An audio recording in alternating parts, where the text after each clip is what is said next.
bottom afternoon. Pirate fans filing into PNC Park one more time for the regular season. Jay Happ hoping to pitch the Pirates to a home game in the postseason. It's game 3 between the Pirates and the Cincinnati Reds. Hi again, everybody, with Bob Walk. I'm Tim Neverett. Robbie Smikowski joins us shortly. We'll talk about Jay Happ in a moment. But first, Bob, Fan Appreciation Day today. A new attendance record set here at PNC Park. There is a lot to appreciate from both the players' side and the fan side. Oh, the fans definitely came out and supported this team like no other season. It was great here. The way they come out nowadays dressed in costume like pirates and stuff. So much fun to play the home games here, and it'd be nice today to give them something. How about clinching a home wild card game this afternoon? That'd be a nice gift back to the fans. The man who hopes to guide the Pirates to that home playoff game is left-hander Jay Happ. His last outing against the Cardinals, very good. And his last outing against the Reds, also very good. Happ has been fantastic ever since he came over here and became a bucko. And any time you hear people get together and say, what kind of effort was it? Who was most important? What happened down the stretch to really push the Pirates forward? It's Jay Happ. When Neil got him, I don't think anybody really thought a whole lot about it, but he has come on and pitched like an ace. He essentially has become a second ace of this team. Jay Happ against Josh Smith this afternoon. Pirates looking for a home game against the Cubs Wednesday, but the Reds in the way today. It is time to take October. Bucks and Cincinnati lineups and first pitch coming up.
Obviously, with A.J. Burnett, both calling this season their last, and they hope it extends into the postseason. A.J. Burnett has had his young sons with him here this week.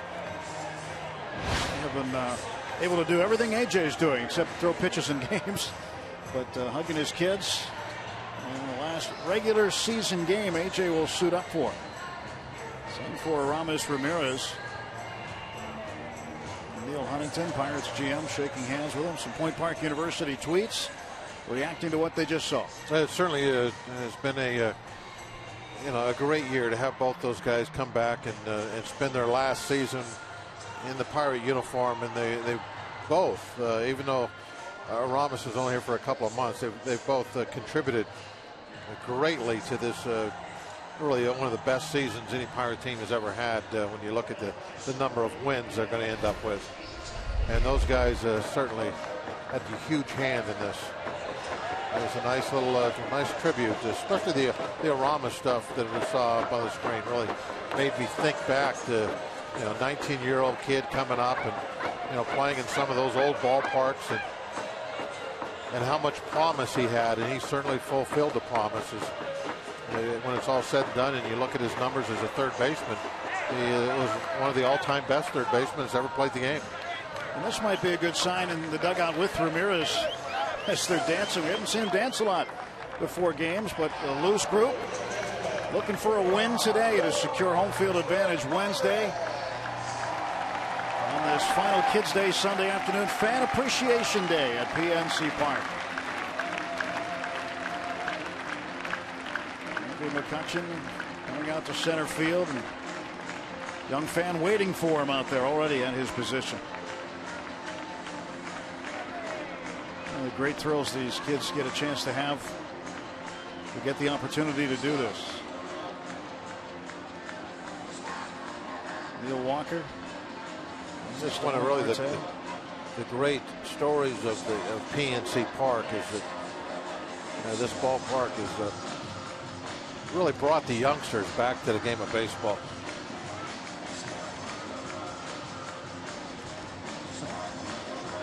He's heading off to the stands. And we show you the lineup now for the Reds. Jason Bourgeois will lead off. Eugenio Suarez will bat second. Joey Votto in the 3 spot today. Career versus Jay Happ. Good numbers. 8 for 19. 4 doubles and 3 RBIs. Happ will have his hands full with Votto. Brandon Phillips cleanup. Then Todd Frazier, Jay Bruce, Adam Duvall in left field. Brian Pena, the switch hitter behind the plate. And the pitcher, Josh Smith. Take a look at Jay Happ's numbers, and they are really nice. Ever since he came, he had that one kind of iffy start, the very first one as a Pirate, but since then, I mean, it's just been outstanding. Look at the ERA, just absolutely fabulous. Only 10 walks, throwing lots of strikes, getting a lot of strikeouts, way more strikeouts than innings pitched. Can't say enough about Jay Happ and how he has pitched at black and gold. Well, Josh Harrison at the hot corner today with Jordy Mercer at short, Neil Walker at second, Pedro Alvarez over at first base, Cervelli catching again, Marte, McCutchen, Polanco in the outfield. As the Buccos got to win this one, Bob. The one game, you got to win it. Can't rely on the Brewers to beat the Cubs. Can't worry about that, but you got to win it to host on Wednesday night. And Garrett Cole, Jake Arrieta, that's a pitching matchup. But right now, the most important matchup is Jay Happ and Josh Smith. Game number 162 underway with a strike.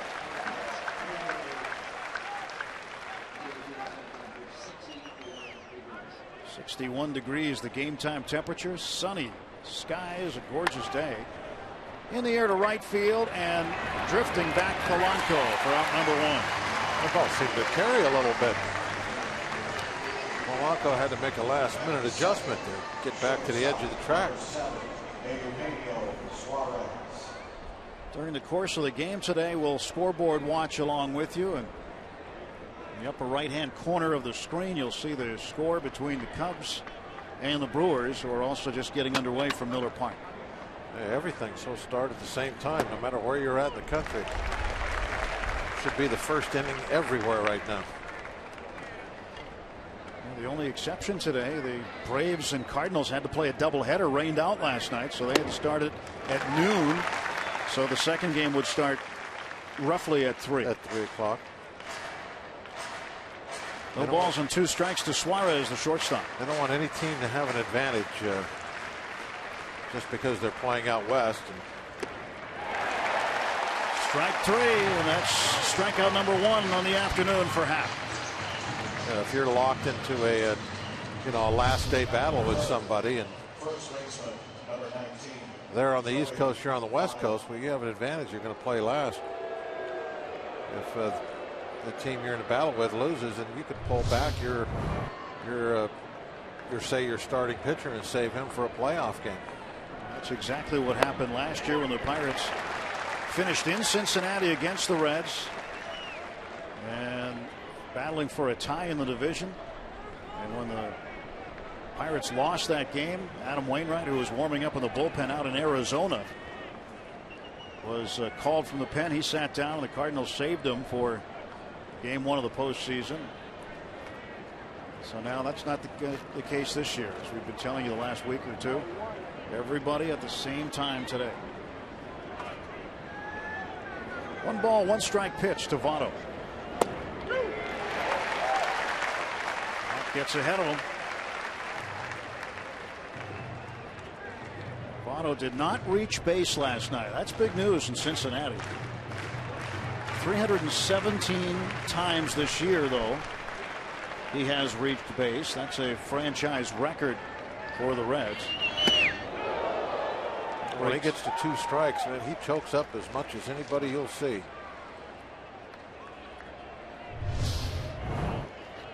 He's got a good 4 or 5 inches of that bat hanging down below his hands when he gets in his 2-strike approach.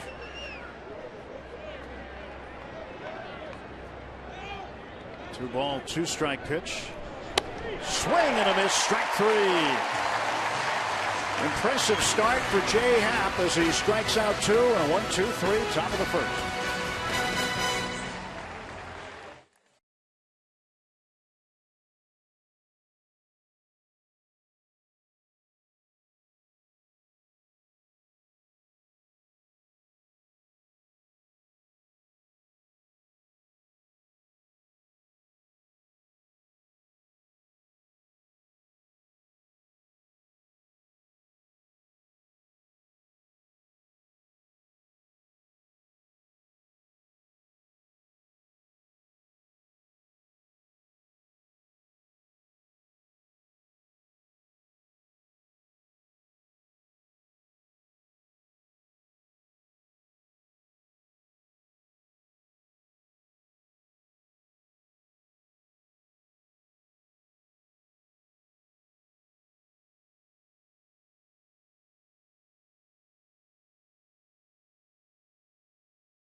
We go to the bottom of the first inning. No score.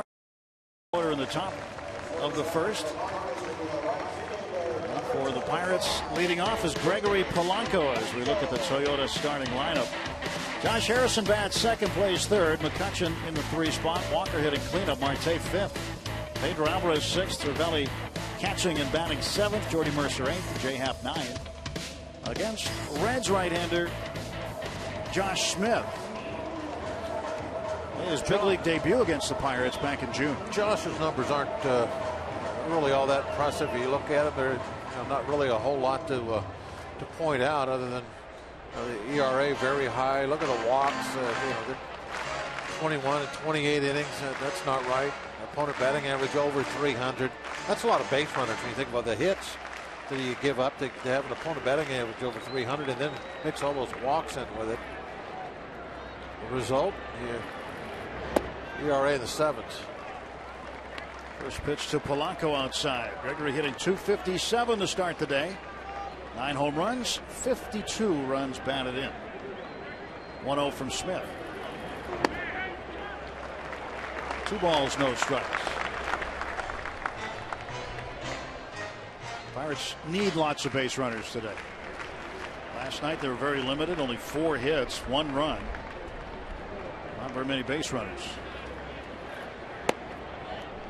3-0 to Polanco.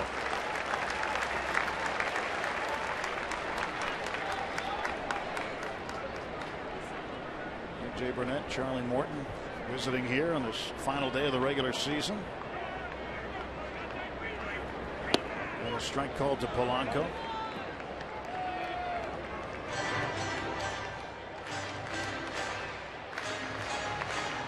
Ramirez with the day off today primarily. Pirates haven't played him very much in day games after night games. He will be ready for a night game on Wednesday.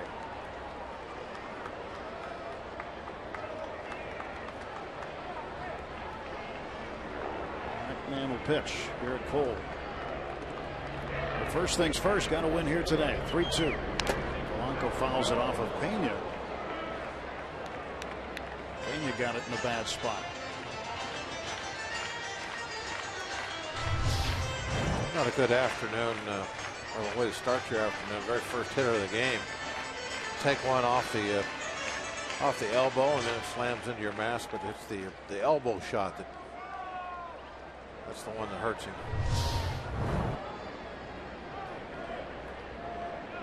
Pena's the third catcher the Reds have had work during this series. Ramon Cabrera, Tucker Barnhart. Now Pena starting today.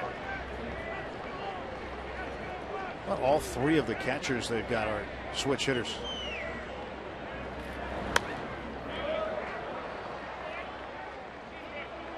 Polanco hanging in there 3-2.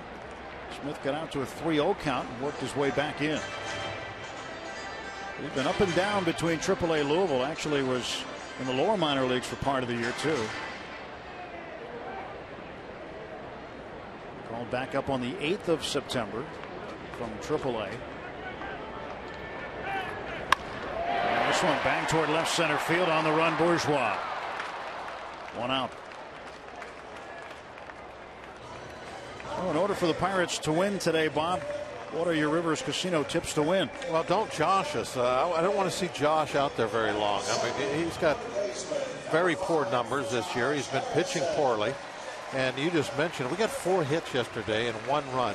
That can't happen this afternoon. Got to go out there and do something offense, break this game open. And it's home sweet home. Last home game of the year. And what's it for? It's to secure that home playoff game. So you got to play it with intensity like the playoffs have already started.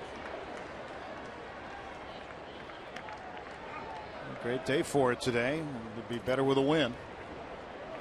Skies have cleared up. Blue skies and sunshine today. I haven't seen that in a few days. Harrison. That's off the glove down the left field line. Josh around first. He's heading for second. And Harrison is in with a 1-out double. By the way, the don't Josh me actually was me saying that our Josh is going to have a big day. I forgot that's what that meant. Right on time. Now this one a little too hot to handle. Down and in, Rick at the third. Frazier could not handle it.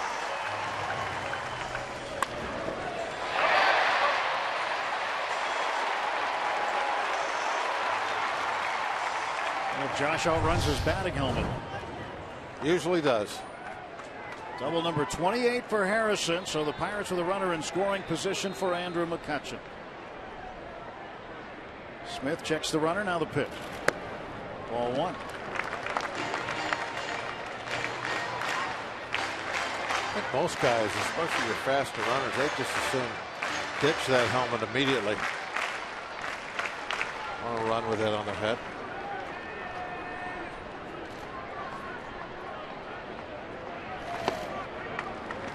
Two balls and no strikes to Kutch.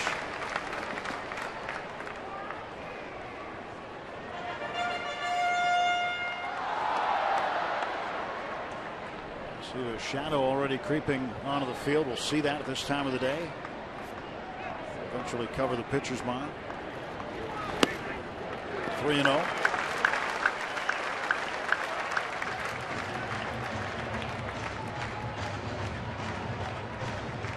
The atmosphere in the clubhouse today, Bob, very loose, very very normal, very mid-season like.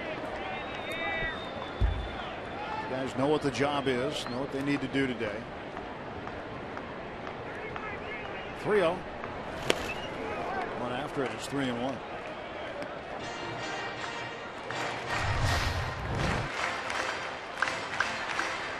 This was after ball 3. Wants to hit.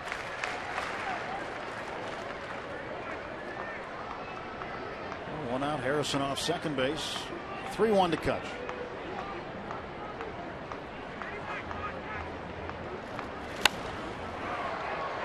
Count is full.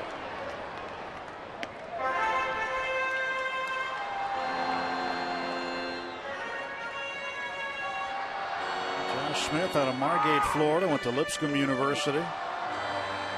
Set a few records there while pitching for them.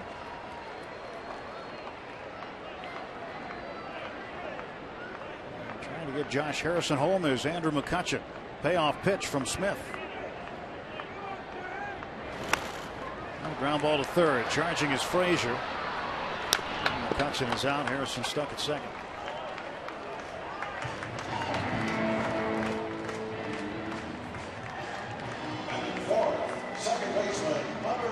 Kutch 0 for 1. And Neil Walker coming up.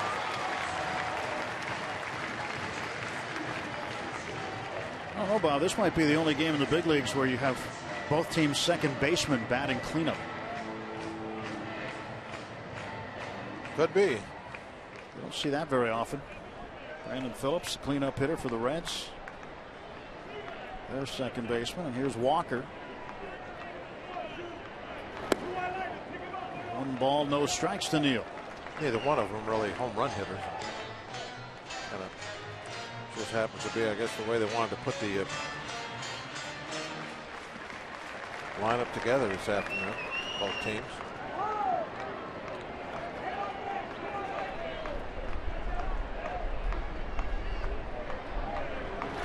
Walker rips it into right field, a base hit.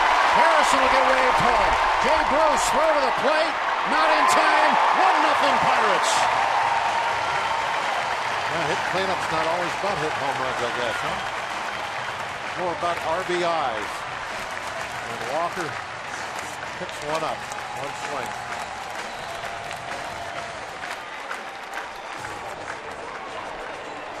Pirates strike first this afternoon. Keep doing this all afternoon.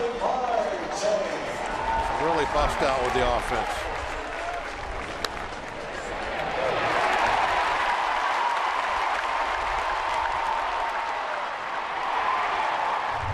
Pirates score first today. Their record when they score the first run of the ball game is 62-12. So their odds of winning this ball game just went way up.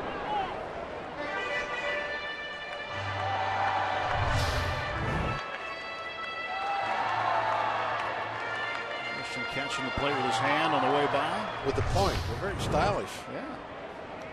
Sliding and pointing at Walker at the same time.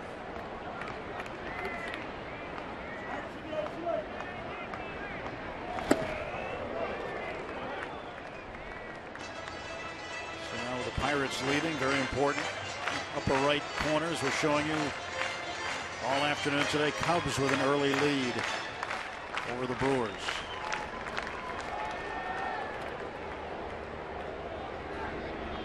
As the Pirates continue to score, they maintain this lead. That Cubs score becomes a little more irrelevant.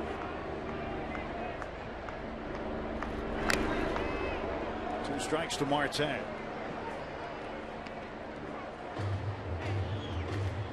Starling had the big stroke on Friday night with a walk-off winner. Opposite field home run in the 12th. What a season Marte has had. Yeah, he's really pushed everything forward a little bit.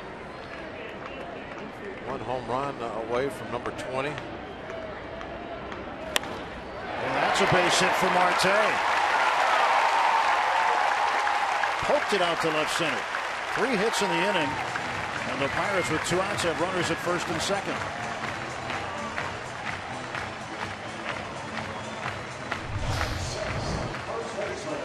get really much of this. The reach way out there, right off the very end of the bat. Kind of all arms on the swing. When you hit it like that, and you have a reputation of having some good pop, a little bit of power, outfield's going to play deep, especially with 2 outs and a runner at first. So that little bloopers, they got a great opportunity to fall in. Pedro Alvarez, 2 outs and 2 on.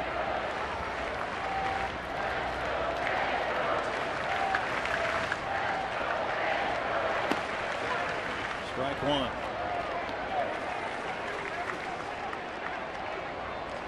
242 for Alvarez. He leads the team in homers with 26.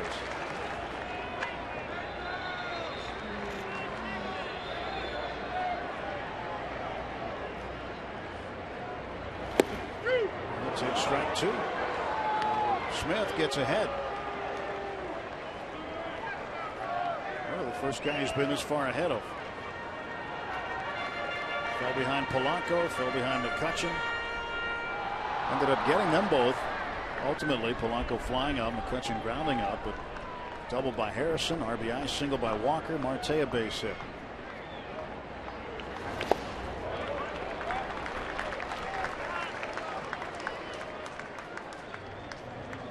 Stopped there by Pena, kept the runners right where they were, where they remain.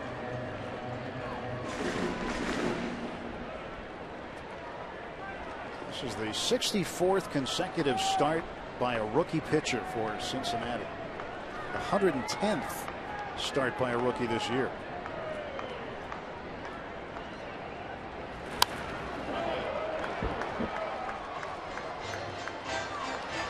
Certainly the Reds' young pitchers are gaining valuable experience as they head into the offseason.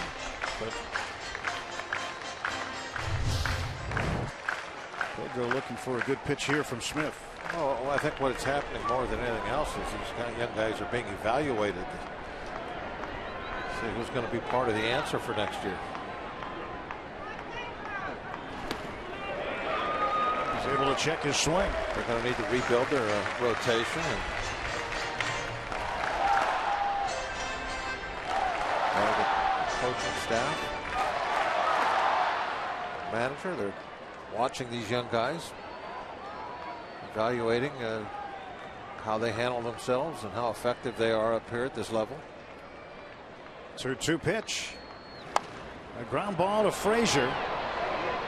Goes on to first. Pirates end up with a run on 3 hits. They'll leave 2. And after 1, it's the Pirates 1 and the Reds nothing.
Quick start in Milwaukee. The Pirates out to a good start here, 1-0. Run in the bottom of the first inning. It's reappeared. The sign has reappeared. Seen that sign 1979 on. It's made its way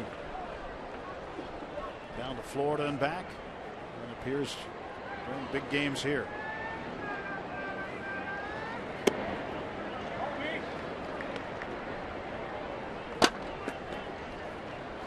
He's happy, don't worry.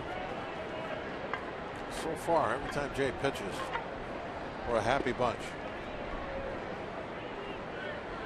1-0 to Brandon Phillips. 1 ball and 1 strike. Phillips had a pair of hits last night. Struck out once, walked once. 295 hitter. There's 12 home runs. He had a couple of seasons of home runs of 30 plus. He's a comebacker. Half nice and easy for the out.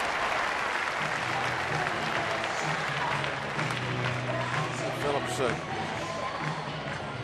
getting on in years, maybe not quite the player he was at one time, but he can still contribute, do a pretty good job. Up last night, got on base, stole second right away. Todd Frazier tied with Colorado's Nolan Arenado in the doubles category. 43 of those. When Phillips got up from second last night, you could tell his knees were creaking a little bit. Yeah. He got a little banged up Friday night too. Still getting it done. Had a nice second half of the season.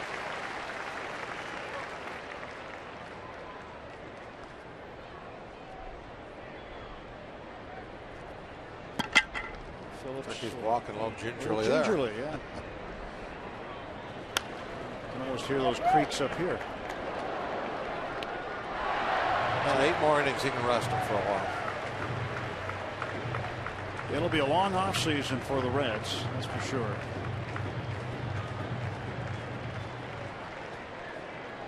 Joey Votto, who has had a monster second half of the season. Definitely in his prime.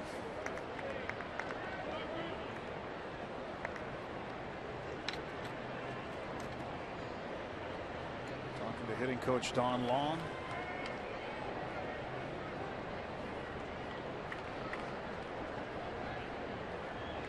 One out, base is empty. 2 ball, 2 strike pitch to Todd Frazier. And he rips this one to left. And he'll stop at first base. Marte with a long throw in. A strike right to Walker at second. First hit of the game for Cincinnati. We want to see your strongest fan photo. Use the hashtag #PitDataStrongFan. And you just might see yourself in an upcoming broadcast. Brought to you by T-Mobile. Show your photo later in the telecast today. Last time we get to do that this season. Yep.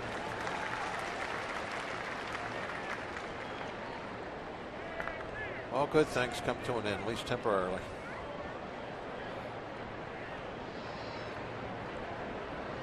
Oh, 1 to Jay Bruce. That's lobbed into right field, a base hit. Bat was shattered. Back-to-back base hits for Cincinnati.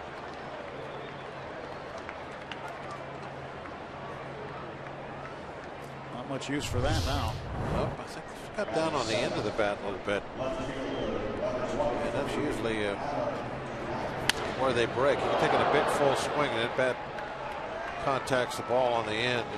Just can't take those forces. Kind of becomes a weapon after that. Saw one last night stick in the grass behind the mound like a javelin.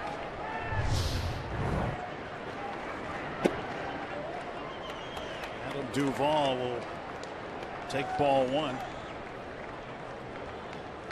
Duvall had a solo home run in the 7th inning last night. Made it a 3-1 ball game. He capped the scoring.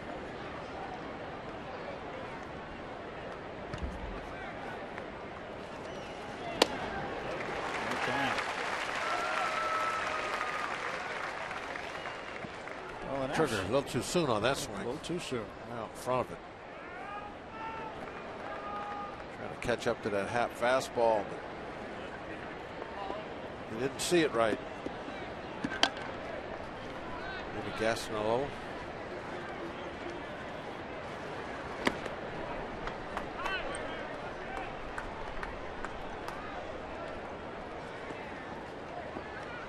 During the course of the season, we have a number of 4 o'clock starts on Saturdays. And then you have to battle the shadows that start to creep in from the first base and right field side. They're already starting. It's odd how the shadows have moved during the course of the summer. Well, not if you're a scientist into that kind of thing. You'd understand. You don't have to be a scientist. There's somebody who understands the science of it. All I know is the sun used to go down behind home plate. Now it's going down behind first base. It's also dark when the games start at night. 7:05 start. That time of the year. 2-2 pitch. Strike 3 call.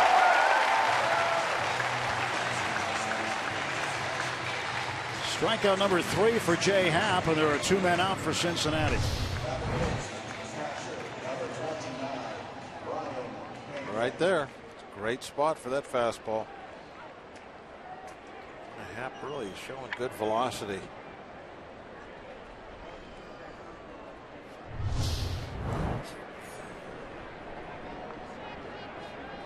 Switch hitting catcher Brian Pena at the plate right now. Runner takes off to third. Cervelli's throw down. In time to get him. Boy, did Todd Frazier take a gamble. Made the last out of the inning at third base. Cervelli guns him down. Brian Price, the manager of the Reds, wants to have his guys take a look at this one. And it appears as though he's out.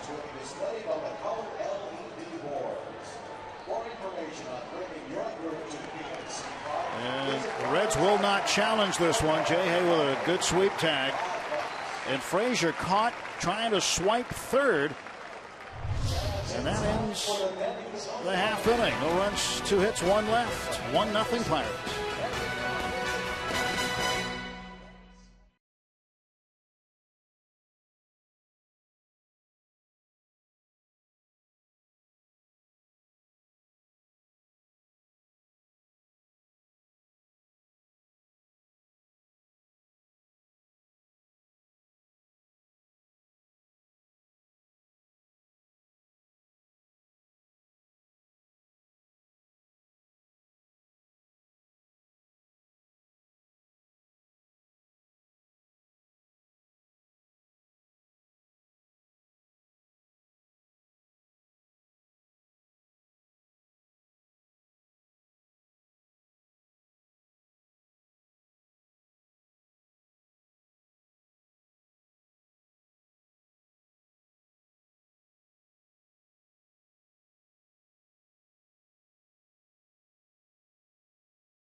One nothing Pirates leading the Reds. Francisco Cervelli sent to lead off, but he made a play that ended the top half of the second.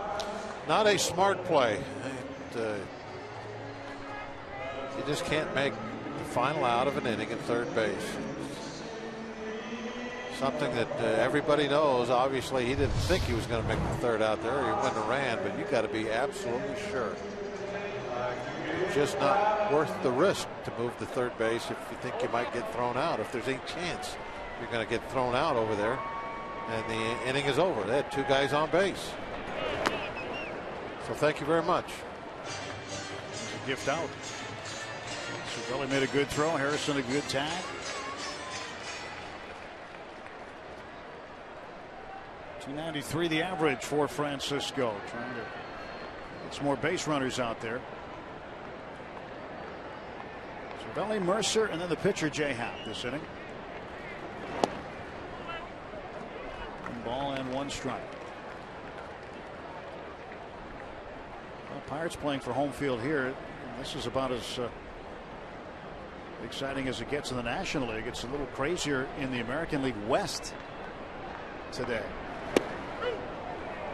There could either be a tie for. There could be 2 different ties, basically. And Houston, the Angels, and the Rangers all still in the mix.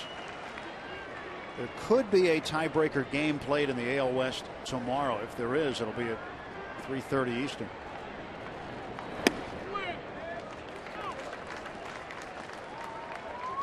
Angels with a huge come-from-behind win over the Rangers yesterday. They're leading them right now 2-1 in the second. They scored 4 runs in the 9th. Yeah. 5 runs. 5. Arizona's on top of Houston 1-0 in the second inning. The Astros need a win today.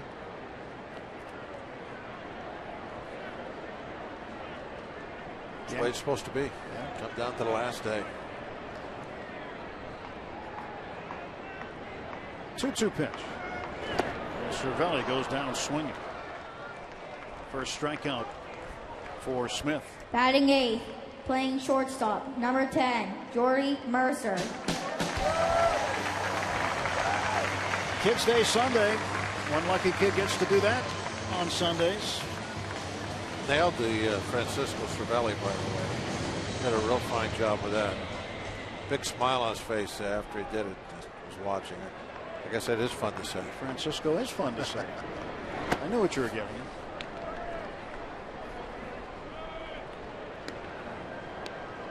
Bob's always thinking, he's maneuvering. He's always speaks in layers.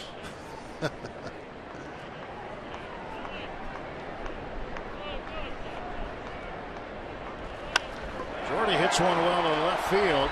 Back goes Duvall. Calling for it now, the center fielder Bourgeois. He'll make the catch. 2 men out.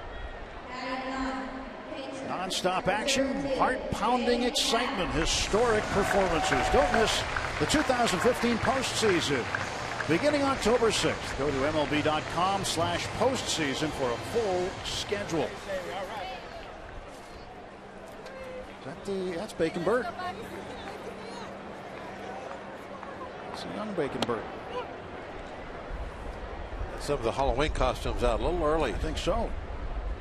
Taking them all out for a test drive. That's a good thing. They take them out, see how they fit, how things work, how quickly you can get out of it if you need to. But sometimes is an overlooked requirement. Sometimes you need to make that stop. And Happ rips one to right. His second hit of the season. Jay is now 2 for 21.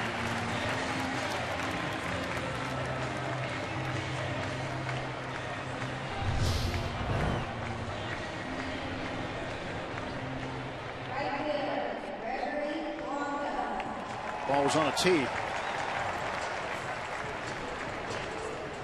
Golf tee. Well, that's more driving range than batting cage right there. Put a nice swing on it. Right down the middle. Don't have to look. Watch that one. Polanco will take a strike. Breaking ball there from Josh Smith. Debuted against the Pirates on the 23rd of June. And he didn't allow a hit in that game until the 4th inning. Josh Harrison Finally ended that threat of an early no-no for Smith in his major league debut. Shot, glove save. Almost took Phillips into right field. One hit, one left. On to the third. 1-0 Bucks.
Sports is brought to you by Toyota.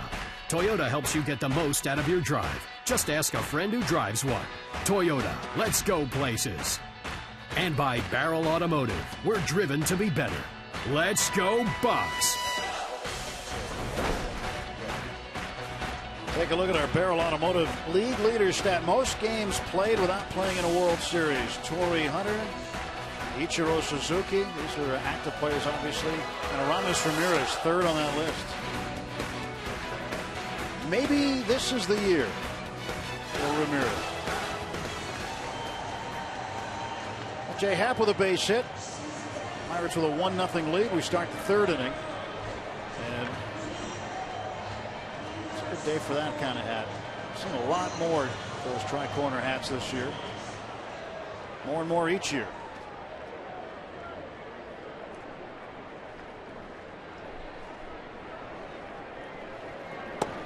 Pena misses. And the postseason hat. That's the new one this year.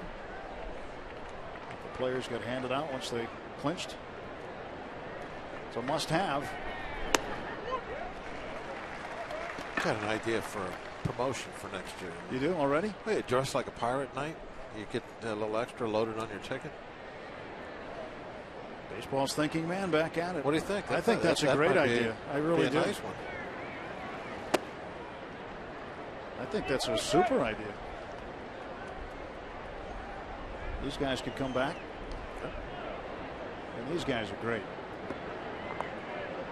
These guys have the full outfit.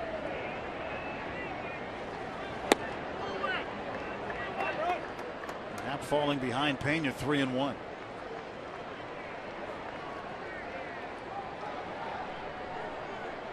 Jay Happ, 3 strikeouts in the game's given up 2 hits.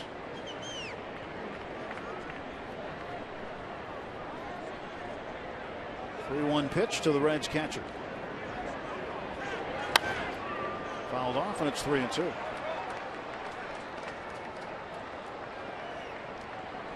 We look at what's going on today, of course, not only here but in Milwaukee, but in the American League. Interesting game between the Rays and Blue Jays. The Blue Jays still with a chance for home field in the ALCS. And there's ball 4 low. A leadoff walk to Pena. That'll bring up the pitcher Smith. They might not have a chance now. And they're down 9-0 after the first inning. The Rays have the lead. Stop by the Majestic Clubhouse store at PNC Park to get your caps, tees, hoodies, and more as you cheer on your Buccos for October baseball. Stop by for extended hours, 9:30 a.m. to 5:30 p.m. and during all games to fans in the ballpark. Make PNC Park your postseason headquarters and gear up today. Well, October is here, and you need to get your Pirates gear at the Majestic Clubhouse store.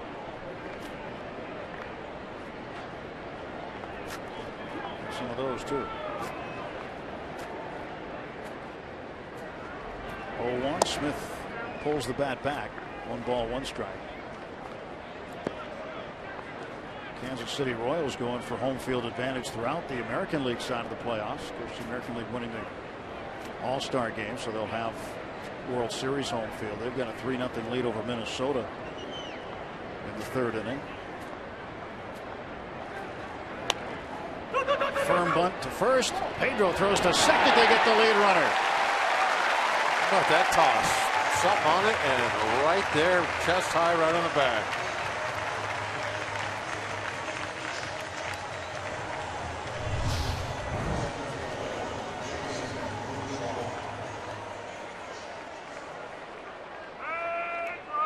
Pedro, you can see in that shot he was cheating in a little bit. He left early, put himself in position to get that ball, turn and fire it.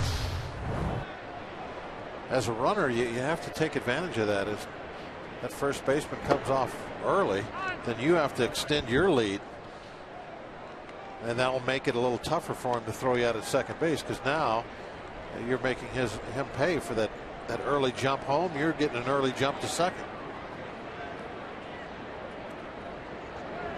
Bourgeois swings. There's a comebacker. Happ. Throw right over the bag for 1. Safe at first. Nearly a double play. Mercer did a good job making sure that first out.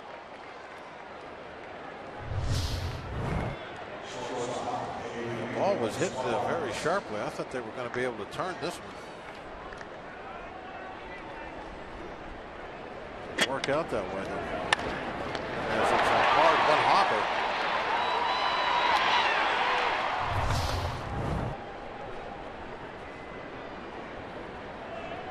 Bourgeois aboard on the fielder's choice, 2 out.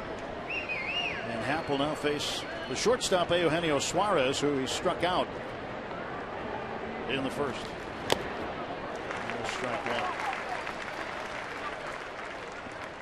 1. Bourgeois obviously was good speed. Keep an eye on him at first now with 2 outs. If they'll try to steal third with 2 outs, they definitely will try and steal second.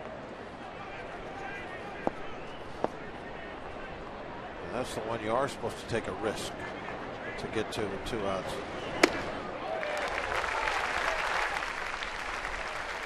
Happ with that elevated fastball. That's the swing and the miss. You hear players talk about the fastball of Happ and how, even though the velocity is not in the upper 90s, it's in the lower 90s, how it just jumps on you.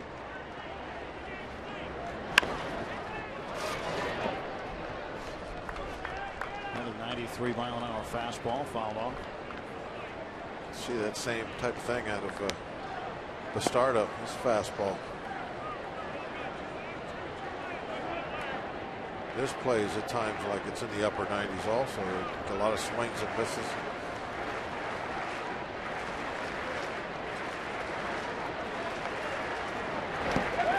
He went. Struck him out again. Reds leave a man. We're through 2.5. Pirates up 1-0.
2 hits for the Reds. Pirates half of the third coming up.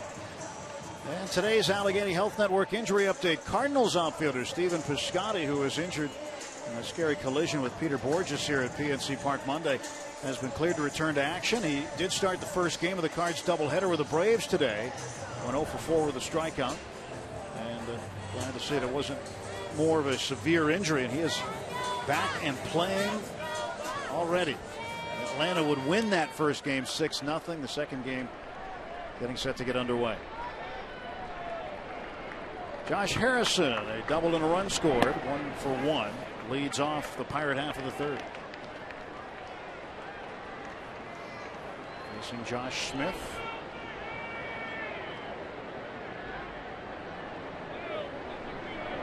Smith in his third appearance and second start against Pittsburgh this year. Did appear once out of the bullpen briefly.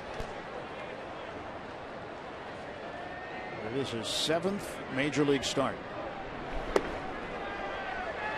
Josh gets ahead of him 3-0.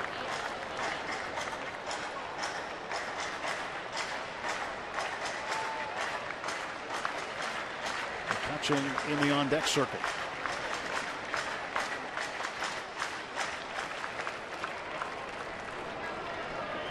Keep expecting the Pirates to bust the game open. Hopefully it'll be this inning. Get up there, top the lineup.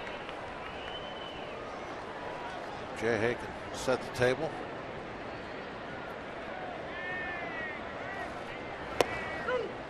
Jay Hay thought that might have been a little outside, but it wasn't.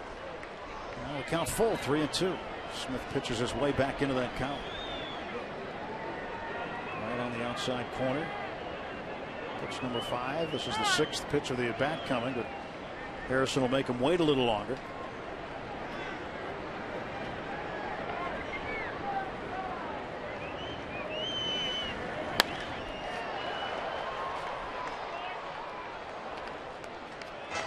Josh will get another.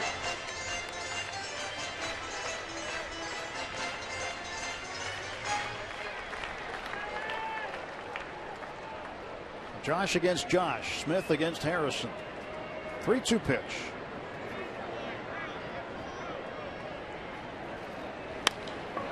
And a base hit. Harrison is 2 for 2, a leadoff single. Bucks with a leadoff man aboard. Andrew McCutchen coming up next. I want you to get on board with Pirates baseball for next season. The Pirates are now accepting deposits for full and partial season ticket memberships. Get access to exclusive events, the best locations and savings, and customizable memberships. Plus, 2016 full and half season deposits receive 2015 postseason access. For more information, go to pirates.com/membership.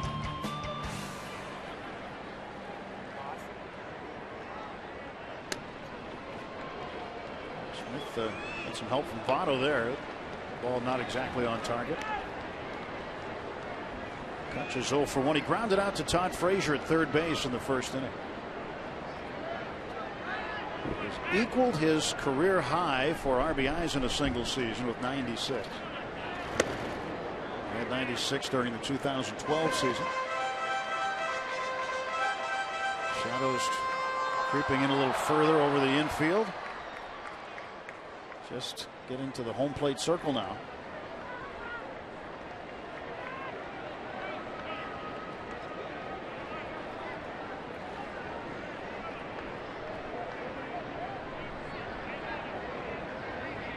Oh, 1 pitch. Up high, 1 ball and 1 strike. From the pitcher's standpoint, Bob, when does it really become effective for the guy throwing the ball? There's a shot. You have to ask a hitter about that. Yeah. I have no idea. I think it's all a bunch of, you know what. You don't think it matters? No. We've had so many games where I've talked about shadows, and then 2 innings later they have 5 runs on the board. What did it matter? I don't know. Depends who got the 5 runs. Well, no, it doesn't. And hitters are hitters, no matter what color they're wearing. If they can see the ball, sometimes they can't see the ball. I think it actually depends more on the pitcher. If there's a pitcher out there with a 2-something ERA, the shadows are going to be a problem. You know what I mean? Well, if he gives up 5 runs, then the shadows were an issue. I understand that.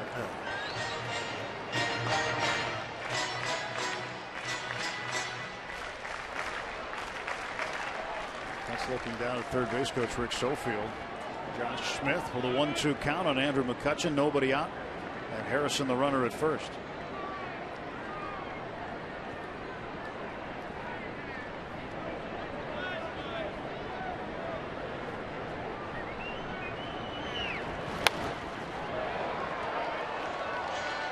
Getting a piece of it there.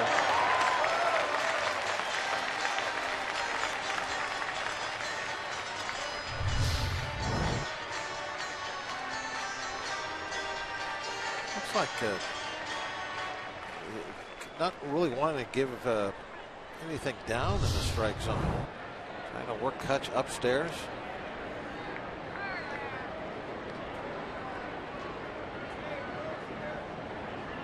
Every team has their own theories about pitching to Kutch. Some teams decide just not to pitch to him, right?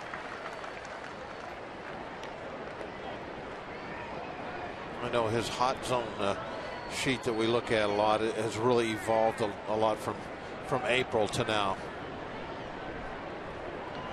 There were some definite areas early on in the season where he was struggling with, especially pitches that were inside. But then as the season went on, those bad numbers kind of went away, and pretty much now hits everything anywhere. Kutch goes down on strikes. Kutch is 0 for 2.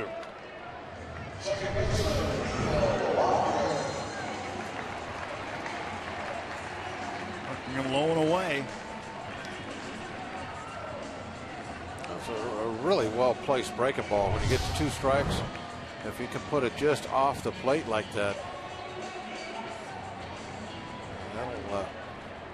that'll bring that ERA down in a hurry. Make pitches like that.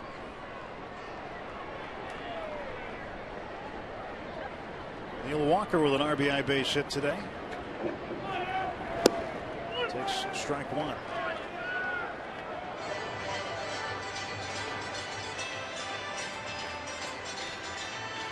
Average of 269, 71 runs batted in for Neil.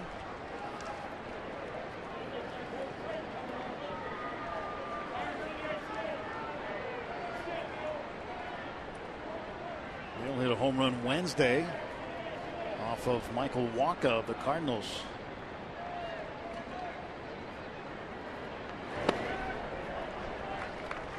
One to Neil.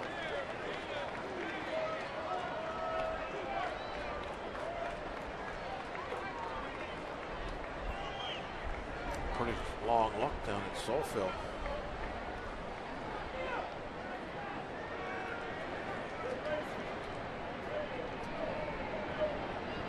One from Smith.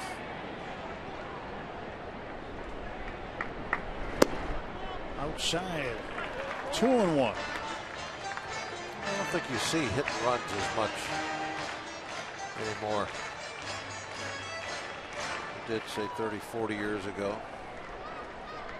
Watch, we'll see one right now in this 2-1 count. You might. It's a good count for it. Yeah, this was in the days when the hit and run play was popular. 2-1 was probably the most popular count. You want to pick a situation where you have a guy that always makes good contact at the plate and a pitcher that doesn't have a lot of swing and miss type stuff and is not real wild, that it'll be somewhere around, at least around the strike zone. You'll be able to get the bat on it.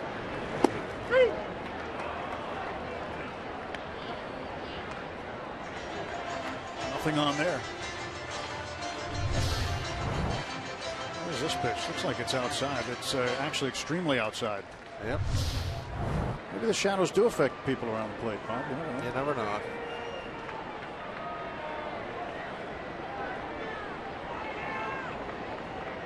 Should be 3-1. Instead, it's 2-2. There goes Harrison, and Walker puts the ball on the ground, backhanded by Phillips. 2 men out, and Harrison in scoring position. Now with 2 strikes, that's not a hit and run. Obviously, you can't put the hitter in a position where he must swing at anything when he's already got 2 strikes on him. That's a straight steal by Jay. He's just trying to move up, get himself at second base.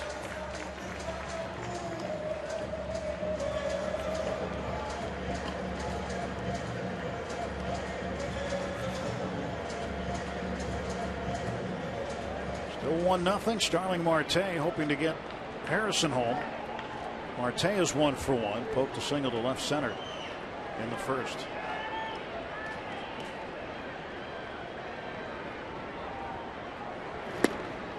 Strike 1 to Starling. We're back in the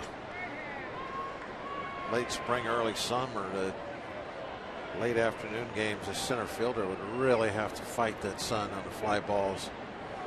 This time of year, it's the left fielder that might have a problem. Anything hit out that way. He has to look up in that setting sun.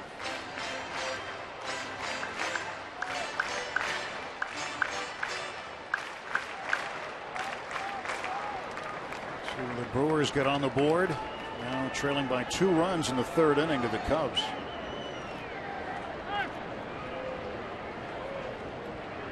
It's interesting to look at that scoreboard out there and see every game in action. That's normally not the case.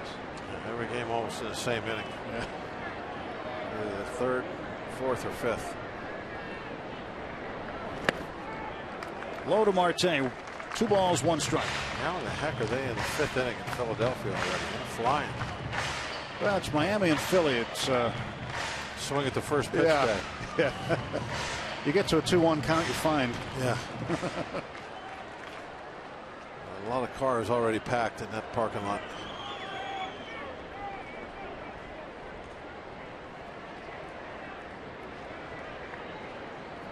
Two-1 to Starling.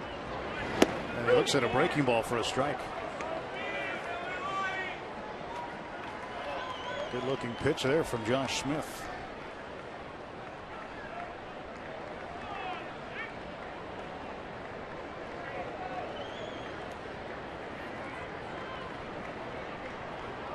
Harrison off second, 2 down, 2 ball, 2 strike offering.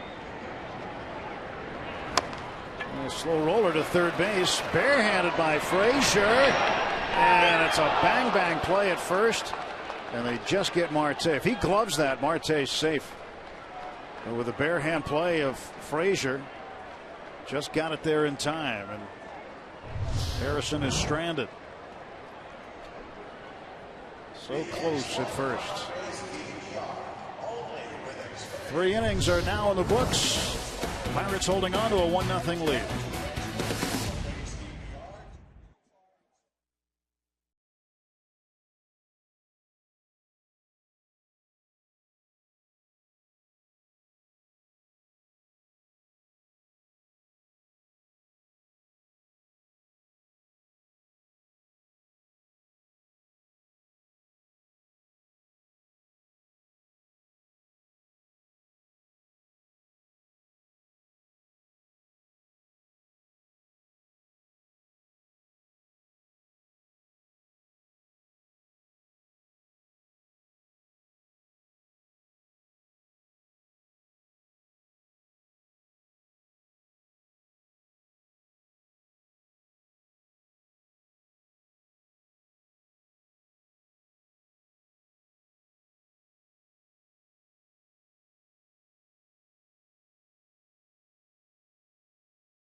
Mikowski. Today is the last regular season game for Pirates third baseman Aramis Ramirez. Before the game, he discussed being honored by the team he started and finished his career with.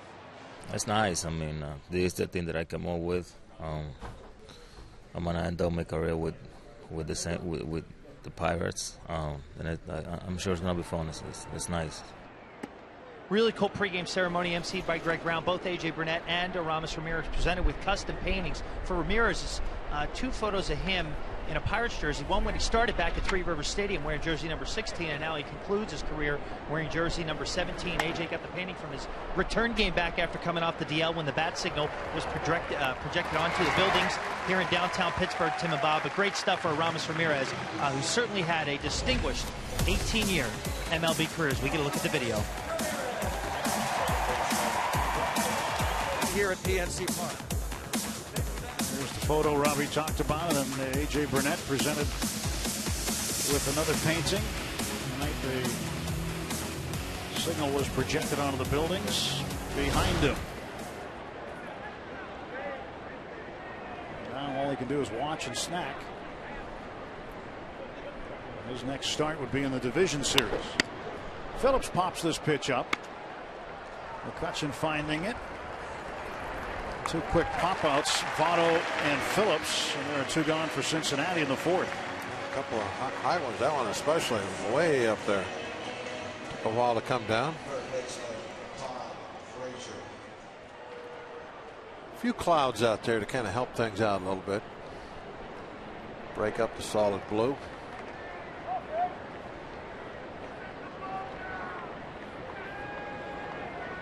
Chamber of Commerce kind of day today, isn't it? It is beautiful. What a great time of year this is here around Western PA. Leaves are changing color, falling on the ground.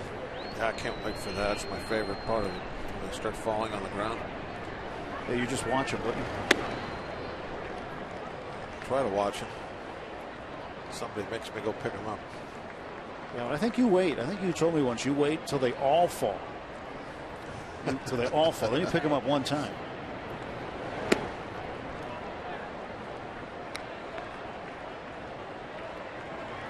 It would be nice if they'd cooperate, just all come down on one day. Yeah, that'd be nice.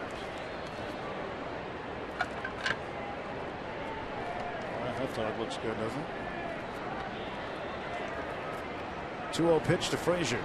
Strike call. I was walking by one of the concession areas coming in earlier, and I saw this one has a foot-long Italian sausage.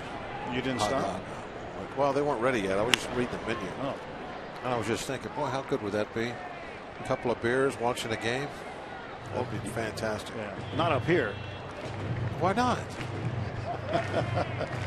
That you could have up here. Yeah, well, while we're working, now, you know. We've had wings up here. Yeah. We have done that. That's they smell great. Another one of my favorites. 2-2 to Frazier. Inside, and it's 3-2. That's one of the great things about coming to a ballpark is having dinner.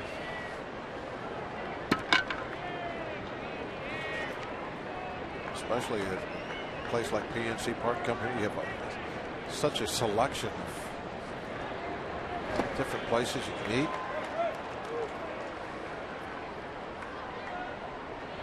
Two-out walk issued to Frazier, and then when you're finished with your meal, you can always have cotton candy. Cotton candy. Just melts in your mouth, whether it's pink or blue. I know you like the pink better, Bob, but blue tastes pretty much the same. Yeah, I think it's just food color.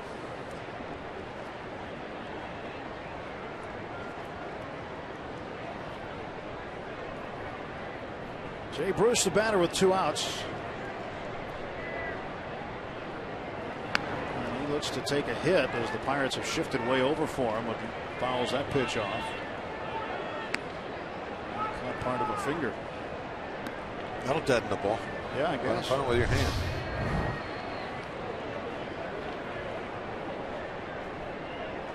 Ouch. Hand up pretty high on the barrel. Yeah, ball's going 90 mile an hour. He's hurt. He's hurt. That gets your finger.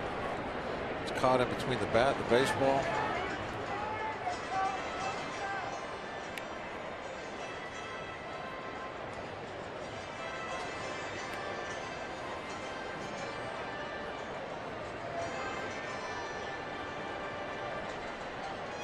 Marte, not much of a partay out there right now. Just chilling, resting. So Jay Bruce was going to get up there and try it. Well, he might have been having an issue of gripping the bat. Triple play mix. Stir that up, get 2 men on base, and you get a triple play. Had one of those this year, another one last year. Triple play this year.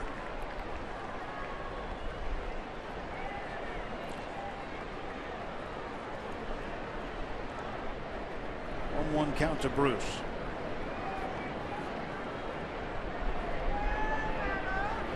Now it's 1-2. Now with the 2-strike count, Mercer, who was playing over near third base, he'll back up, play deep short.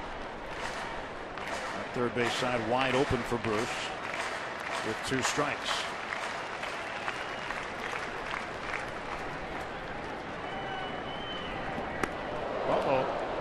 Away from Cervelli, a wild pitch, down to second goes Frazier. Ball was a little low. Yeah, just a little. I've seen a few of these this year. You can go years without seeing a ball hit the grass, and then all of a sudden you'll see a bunch of them. What causes that? I have no idea. Good shoulder block. Well, I think we've seen maybe 3 this year hit the grass. That one hit about a foot out on the grass.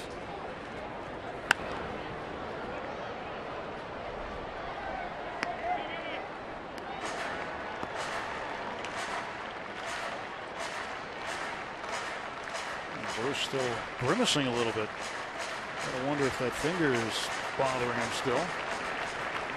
Probably is. I'm sure it doesn't feel well.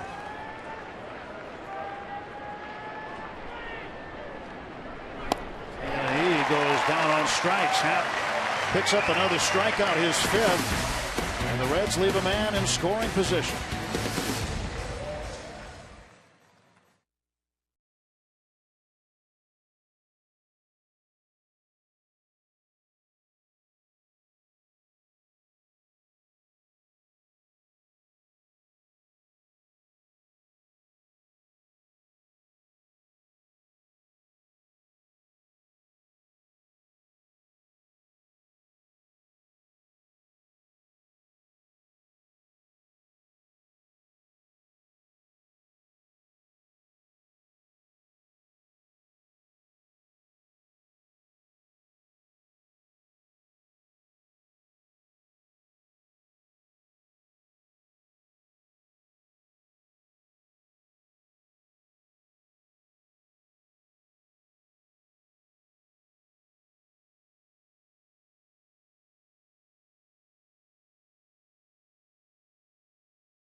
Of the 4th inning, PNC Park, our day automotive, this day in Pirates history. This date, 2013, Garrett Cole made his first career playoff start. Got it done with a bat as well on the mound, getting the scoring started. with an RBI single in the first and dominating on the hill. 6 innings of 2-hit balls, striking out 5, walking just 1. The only blemish, a 5th inning solo homer by catcher Yadier Molina. Pedro Alvarez, Russell Martin each drove in 2 runs for the Bucks. They cruised to a 7-1 win over the Redbirds in that postseason ball game. Garrett will get another taste of postseason action Wednesday night. And we hope it is right here at PNC Park. You can do it. El Toro's got the eye black on today too. Strike 1 to Pedro.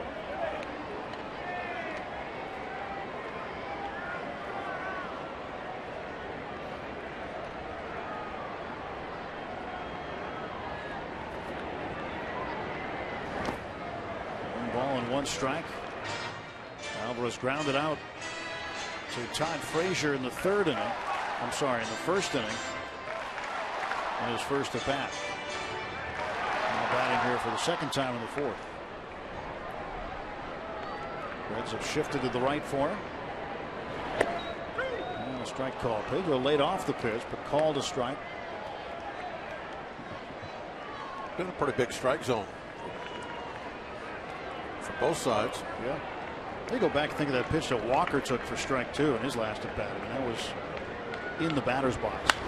Pedro hammers one. El Toro strikes again. Home run number 27. Where did that one land? He did do it. My goodness, was that a bomb?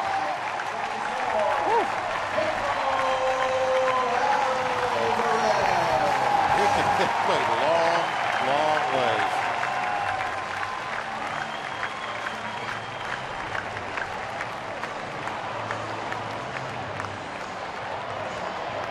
RBI number 77. Home run number 27. Let's get a look at where this one ended up.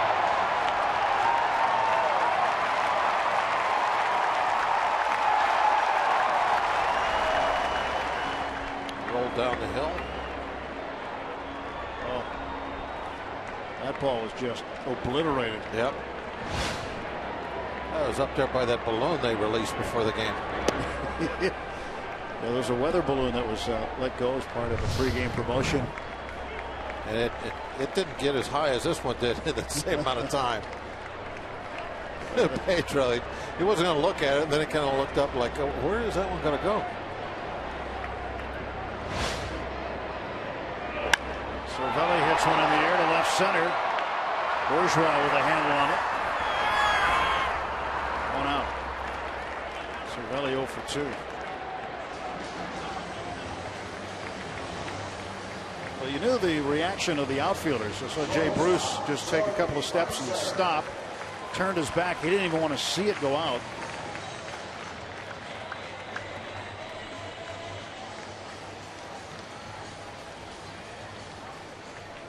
My guess is Smith hasn't thrown too many of them further than that one.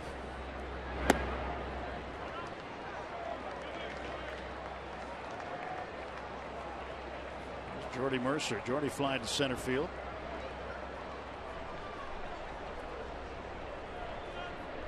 To Mercer. Strike to Jordy.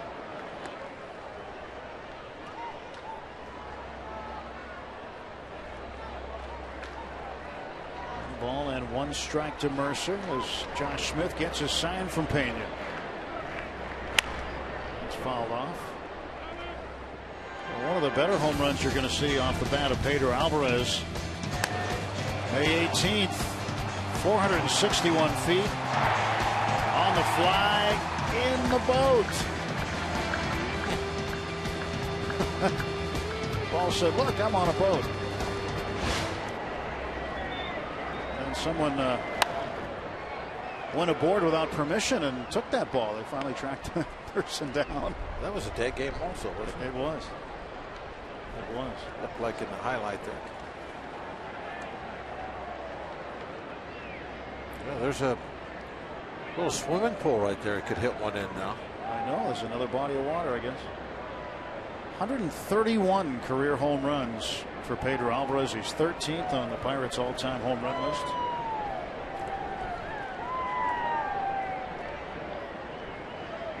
One out, bases empty. 2-2 to Mercer.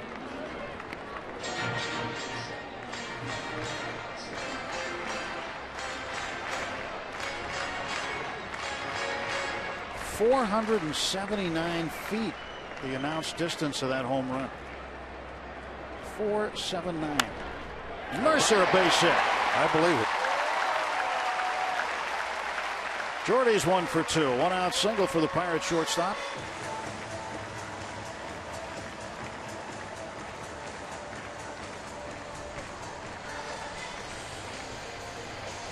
Point Park University tweet. There is our stage manager, Zach. He missed the series, boys. He was sorry. He was a bit busy this weekend. He got married. Now he's going off to his honeymoon in Greece, by the way. Go to Athens and then Santorini. I'll have a great time. Yeah, we'll miss you, Zach. Congratulations. Half bunts it foul. Of course, Gary's filling in. Doing a good job, Gary. The old vet. We got the old vet filling in. We stole him. Say you're old, Gary. We stole him from the visitors booth where he normally is. Yep.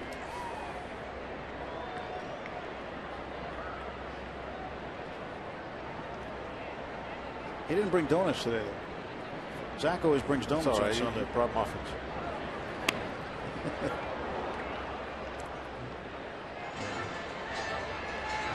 Gary's a veteran. He didn't have to bring anything except himself. Gary's been around here longer than I have. So I'm not going to make him bring donuts. That's for Zach. He's the donut guy.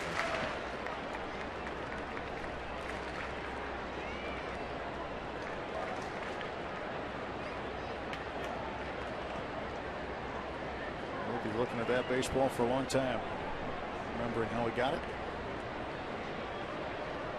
Tampa trying to get this one down in fair territory. Pirates leading 2-0 on a monster home run by Pedro Alvarez.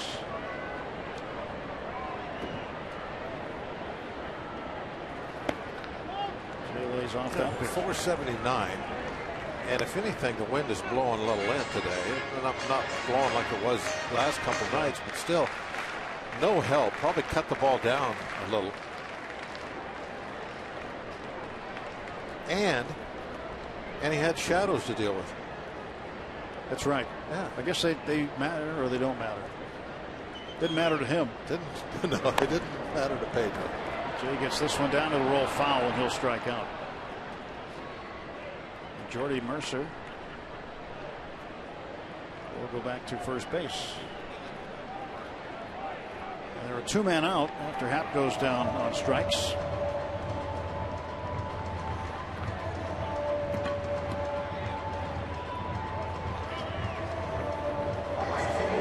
Here comes Gregory Polanco. Pico, the pitching coach, will come out and have a word with Josh Smith. Just another note on the Pedro home run. That 479 feet, Bob, is tied for the second longest homer in PNC Park history. Darrell Ward, when he was with Houston in 2002 on the 6th of July, hit one also 479 feet. And that was the very first ball that reached the Allegheny River on the fly. Boy, that was off Kip Wells. Well, Pedro's was very far to right center, so it was a different angle. Sammy Sosa, I think, has the longest one. He went off that little house out there, off the roof of the house. To the left of the batter's eye? Yeah.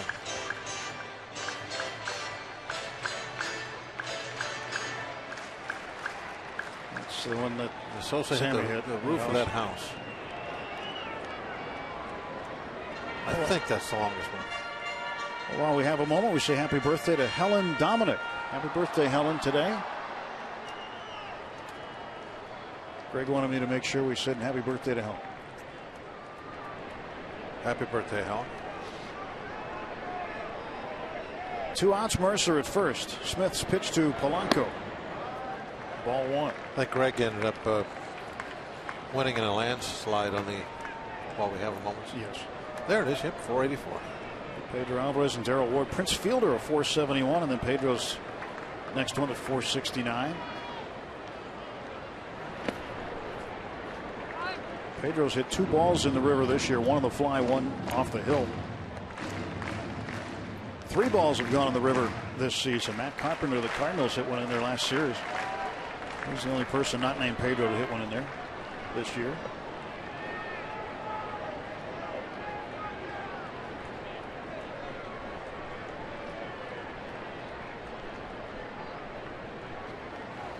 Strike call, 2-1. Polanco's hit safely in 6 straight games. 11 of his last 12 he has hit safely in.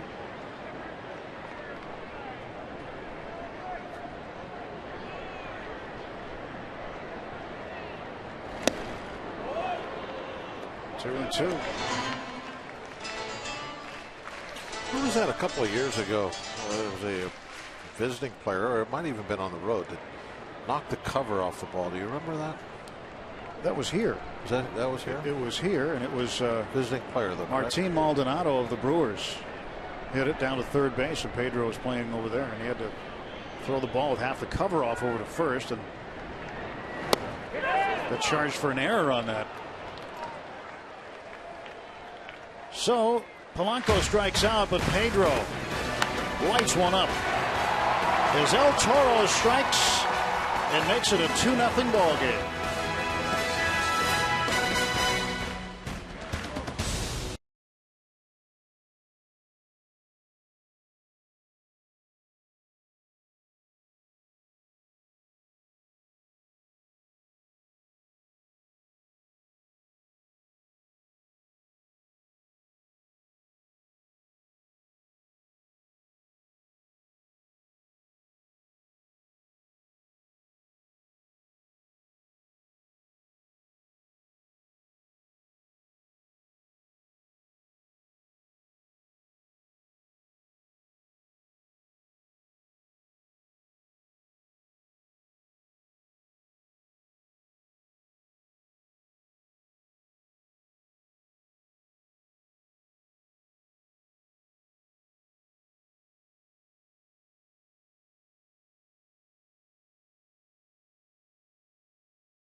Sports is brought to you by the Chevy Cruze and your Western PA Chevy dealers.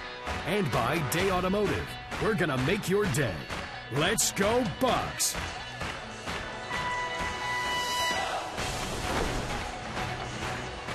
It's a Pirate's life for me. Renegades of the Rotunda, complete with Parrott on shoulder. As Pedro Alvarez almost lost the baseball. 479-foot homer. 2-0 lead for the Bucks. And leading off Adam Duvall, the left fielder. Eye black. Yeah, that looks very cute. I kind of thought that they were going to maybe give away the old school. Can you imagine giving kids a bunch of black grease? That's pretty. I don't know. You had a good idea earlier, though. I think for people that missed it. You don't think the real eye black, though, that would have gone. Nick. Yeah. See, now they would all get I don't know, a picket number, $10 loaded on your ticket if you come dressed actually like a pirate. You don't have to be on a certain night, not every night, but a certain night. Kind of like Pup Night. Pup Night. Yeah.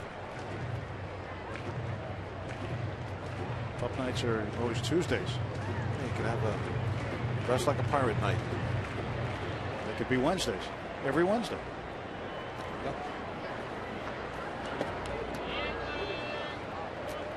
All right, that's one promotion filled for next year. Got 80 more to do.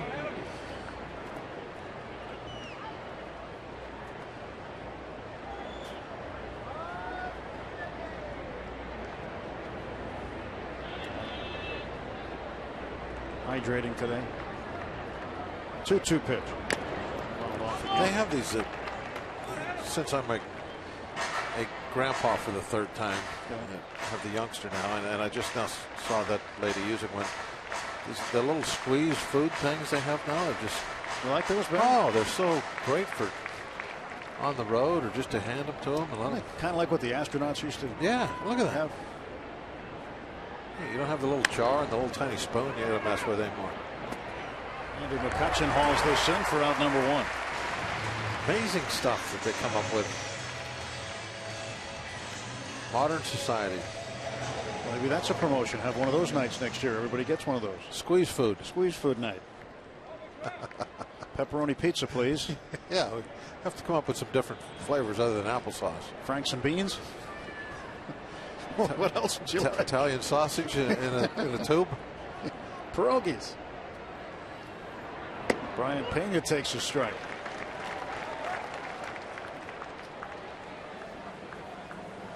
They're busy on this fan appreciation day. Folks getting some non-food in a tube, or food that's not in a tube, I should say. Good stuff here at the ballpark. Really good.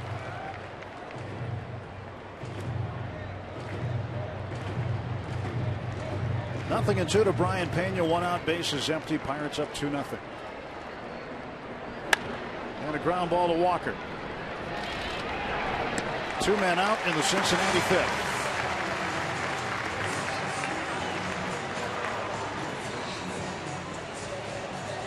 We're in the top of the 5th also in Milwaukee. 3-1 Cubs.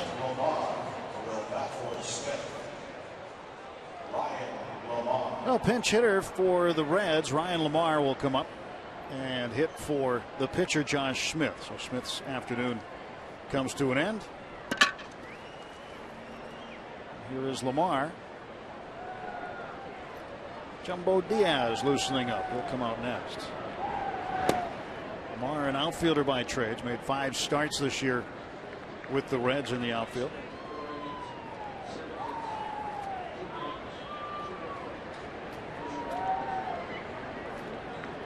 Promoted from AAA on the 20th of August when Marlon Byrd was traded to the Giants.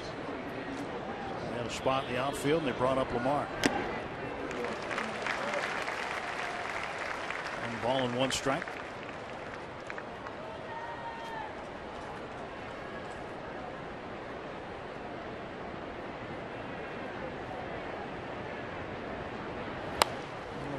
Shoots this one foul into the seats. Ball and 2 strikes.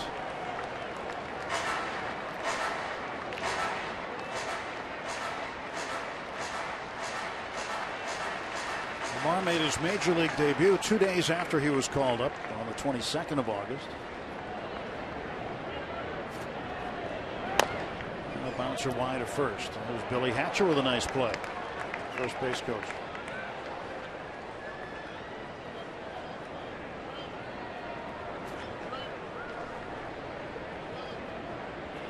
Jay Happ, 5 strikeouts so far through 4 2/3.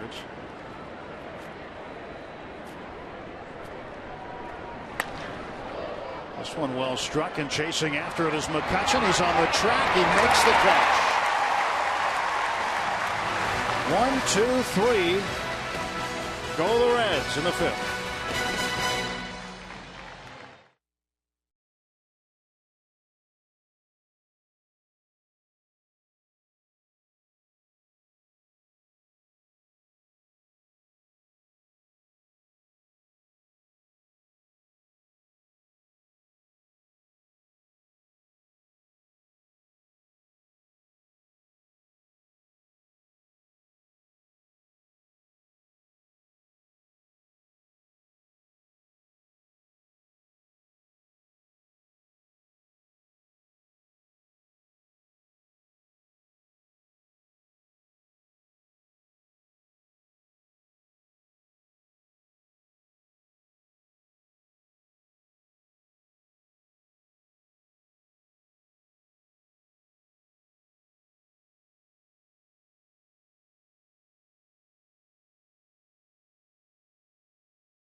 2015-2016 season from Dallas as they face off against the Stars. We'll get you ready for the game and the season this Thursday starting at 7:30 with a special 1-hour pregame on Root Sports. Time to drop the puck. UPMC scoreboard. Pirates 2, Reds nothing. Good day to be out there on a kayak. Gorgeous sunny day. Not much current on the river.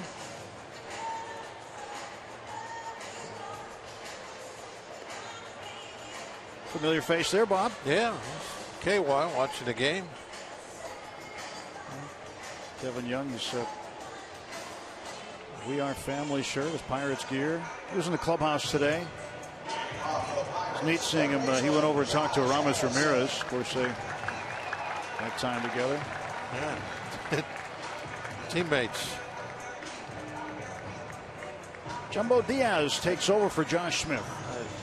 Jumbo's numbers, I know what that feels like when some of the last ones are retiring and there won't be any left. Well, when you started this job, you were in the clubhouse every day now with many of your former teammates. Yeah, they were all. I mean, it would be like if let's say Walker came up, this next year and was doing radio games. Like obviously he would be with know all the guys. Yeah. It really makes it for kind of a weird situation, and then every year that passes, more and more of them move on, and then one day you realize that there aren't any left. 1-0 to Harrison. Josh takes a strike. Josh 2 for 2 today. AJ Burnett will call it quits whenever the season does end for the Pirates. And then for him, he wants to spend time with his boys. But certainly there'll be a time when he might watch a game on TV or maybe even be at a game and say, yeah, I played with that guy, or that guy was a teammate of mine. And then he'll start thinking about it, and there's not very many left.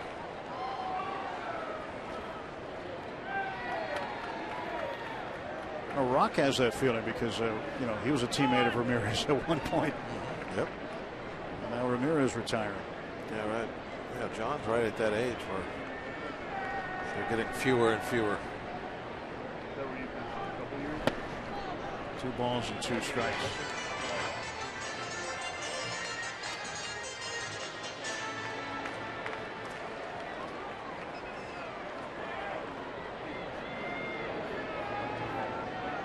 Two ball, 2 strike pitch to Jay Hay. Fouled it off. Jay Hay's provided Pirate fans a lot of good memories. So is McCutcheon. This year in particular, many of them. Cervelli has go up and down the lineup and pick out specific plays, things that happen. Strike 3 call. Josh doesn't believe it, but he is out on strikes to lead off the 5th.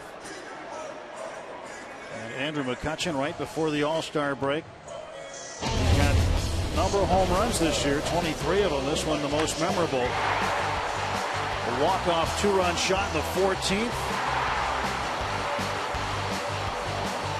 Pirates cut the gap on the Cardinals for the division lead that night.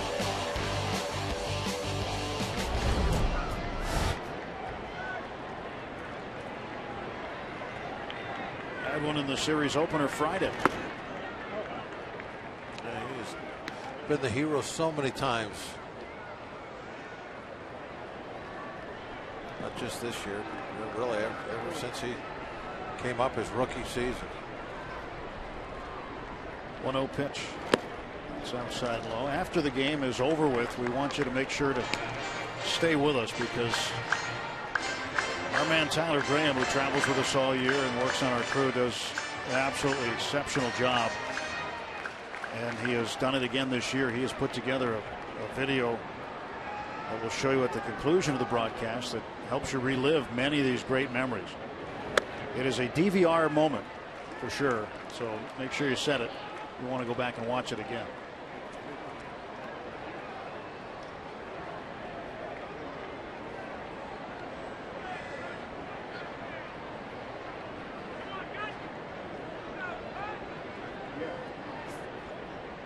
3-0 to Kutch. And a strike.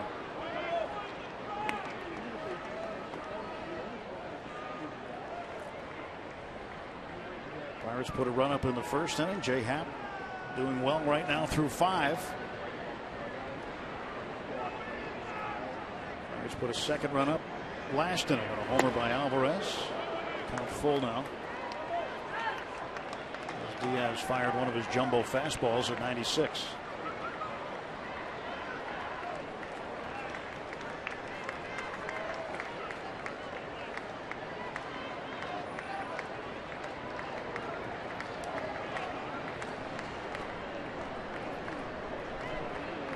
Three-2 pitch.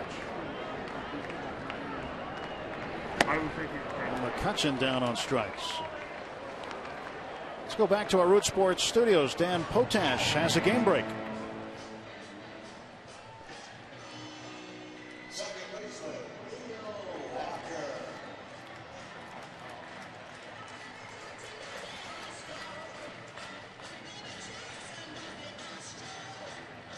Thanks, Dan. And Jeff Bannister's team a few outs away now from clinching the AL Western Division title.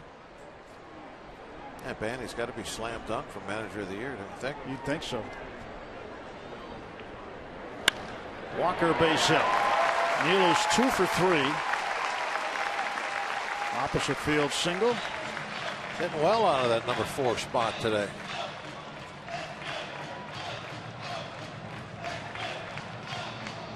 Clint making a note of that.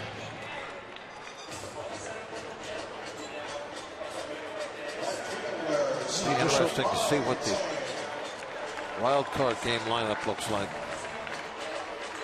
Well, with a couple of days between this game and that game, I'm sure there'll be plenty of fodder out there, whether it be in the media, social media, whatever. Everybody's got an opinion, got their opinion, and only one guy's opinion matters, though. Down there leaning on the railing right now. Starling Marte is 1 for 2. Base hit in the first. Almost had a base hit in the third, an infield single. Well, I don't think he hasn't thought about it a lot already. I'm sure they're well ahead on that plan right now for Wednesday. Walker trying to delay steal, and he's out. That was kind of a shaky tag, I thought. Well, that will. Nobody's looking at it, so it must not have been that shaky. That's going to end the inning.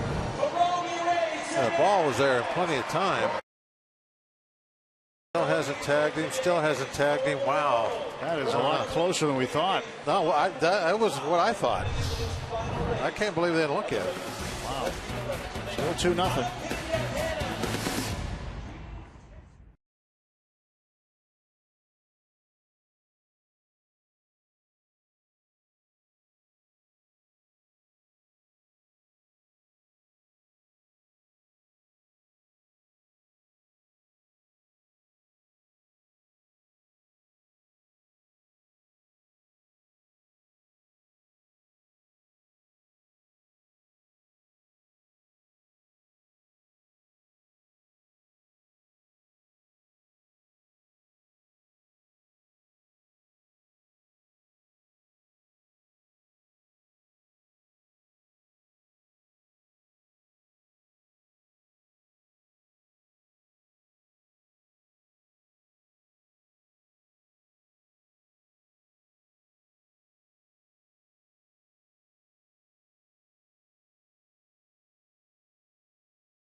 Mikowski with us also. UPMC scoreboard says 2-0 in favor of the Pirates. And this was the season championship. Jalapeno Hannah breaking through the pack at the last moment. They were blocking her out the whole way. And she does the purse drop and walks away with the championship, winning 17 times. All the other pierogies winning 16 times. Always root for Cheese. You know, the victory lap now. I was hoping that Cheese would pull through. Well, win on the last day. Cheese wasn't running enough today.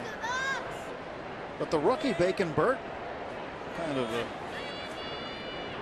looked pretty good in his first year out there. Yeah, I guess he'll get Rookie of the Year.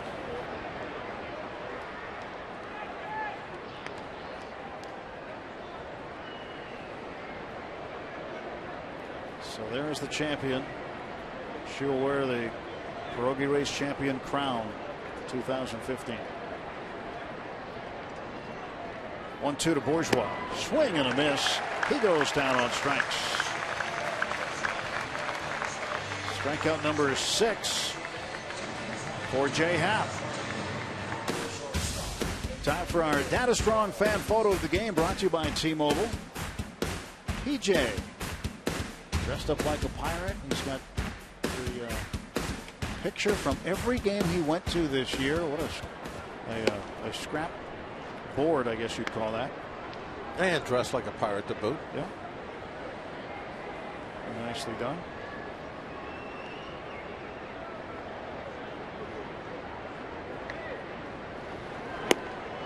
Pitch outside to Suarez. He is ahead 2-0.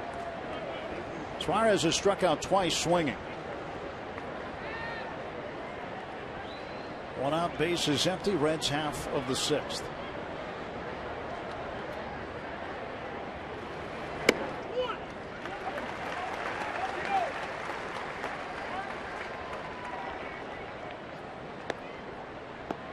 Certainly Jay Happ getting the job done here this afternoon. I think you'd like to see some more offense out of the Pirates, though, wouldn't you? Yeah. Been getting some hits, 8 of them, obviously, which is way better than yesterday's game, but still, it's just 2-0. Yeah.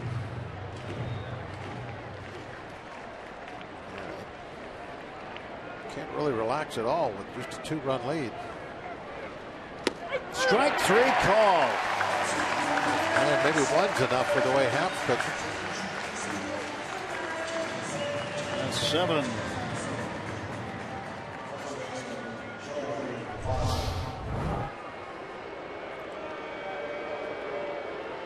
Pitcher's pitch. How about the control he has? Let's see where the glove is. Good move, yeah. Yeah, that could have been a little Dixie cup, and he would have sent it flying. Strike to Votto. Votto has struck out and flied out. Well, Happ would be amazing at the fair, wouldn't he? He would. He'd break all the plates. He'd have stuffed bears everywhere.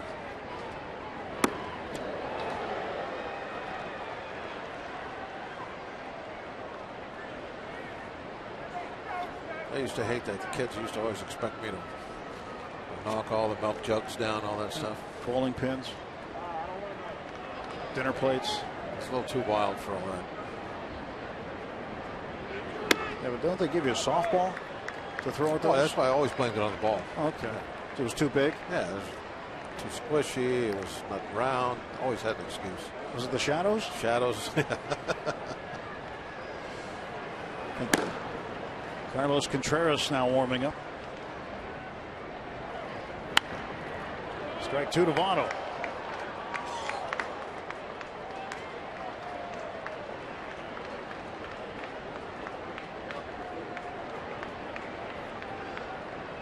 Votto 29 home runs on the season.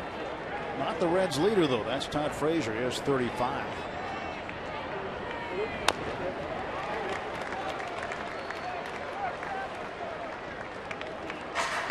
Votto healthy this year. He's been battling injuries off and on over the past couple of years. He even had a bout with vertigo at one point in his career.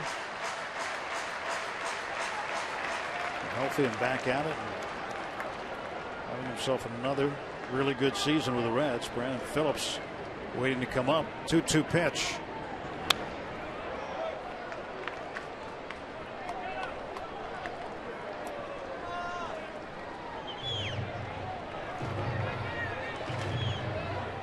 You want to talk about a guy pitching with confidence? That's Jay Happ.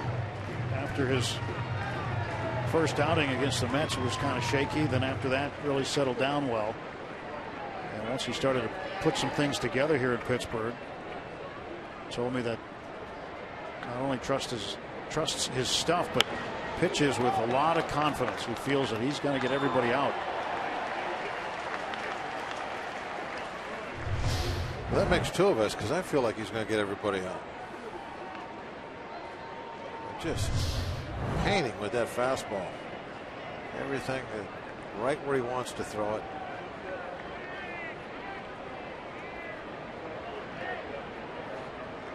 Okay, he wants this one up and in. Can he do it? No. Got it up, didn't get it in. Votto's worked a 9-pitch at bat.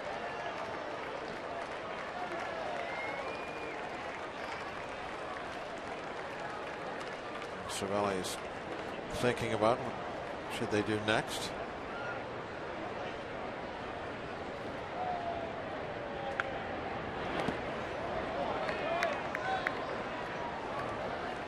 With one pitch to play with, maybe get him to chase a breaking ball, but Votto held off. Well, he went with a good hard curveball that good snap to it, put it right on top of the plate, but Votto, an awfully good hitter, did not want to do that. Said no to it. Fouls off another one. He'll get an 11th pitch from Jay.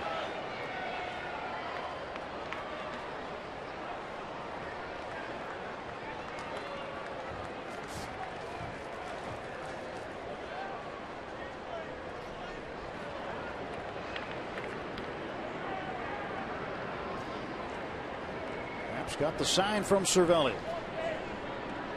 Wants it inside. Yeah, put that one right where Cervelli's glove was.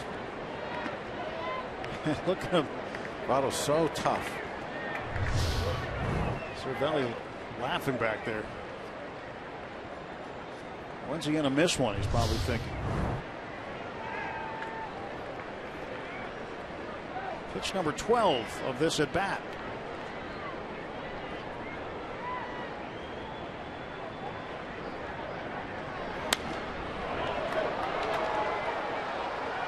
Votto doesn't want to sit down here, does he?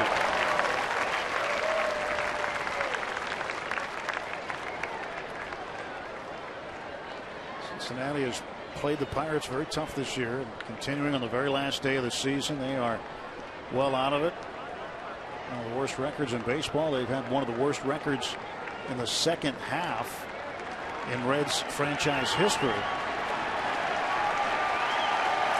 But they still battle. And he's worked himself a walk.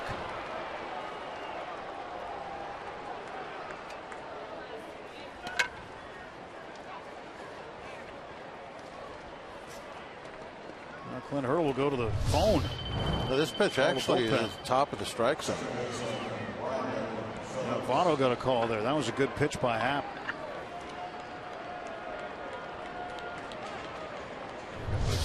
Middle of the plate. Just a little bit above the belt. Well, Jared Hughes will get up.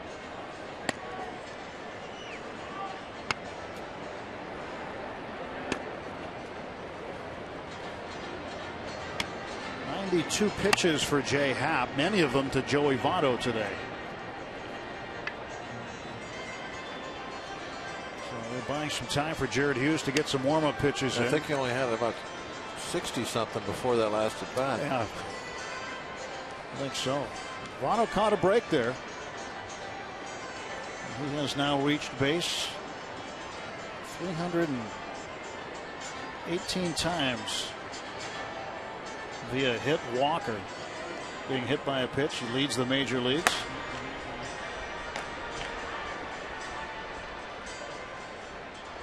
Jared Hughes heating up quickly. It doesn't take Jared long to get ready. And Phillips now represents the tying run with 2 outs in the 6th.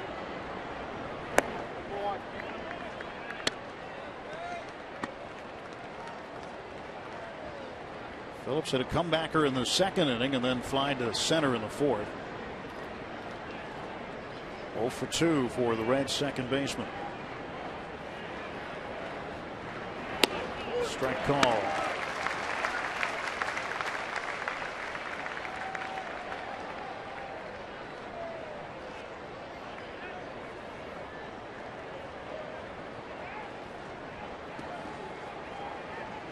One to Brandon Phillips. Strike 2. And Phillips having a meeting with himself in the batter's box, thinking about that one.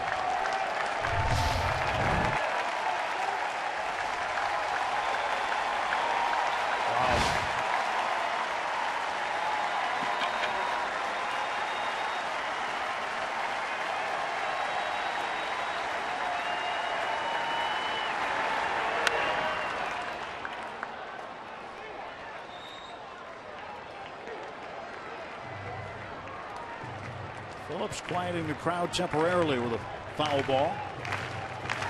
And they'll get going again. Happ struck out Bourgeois, struck out Suarez, walks Votto. And he is ahead of Phillips 1-2.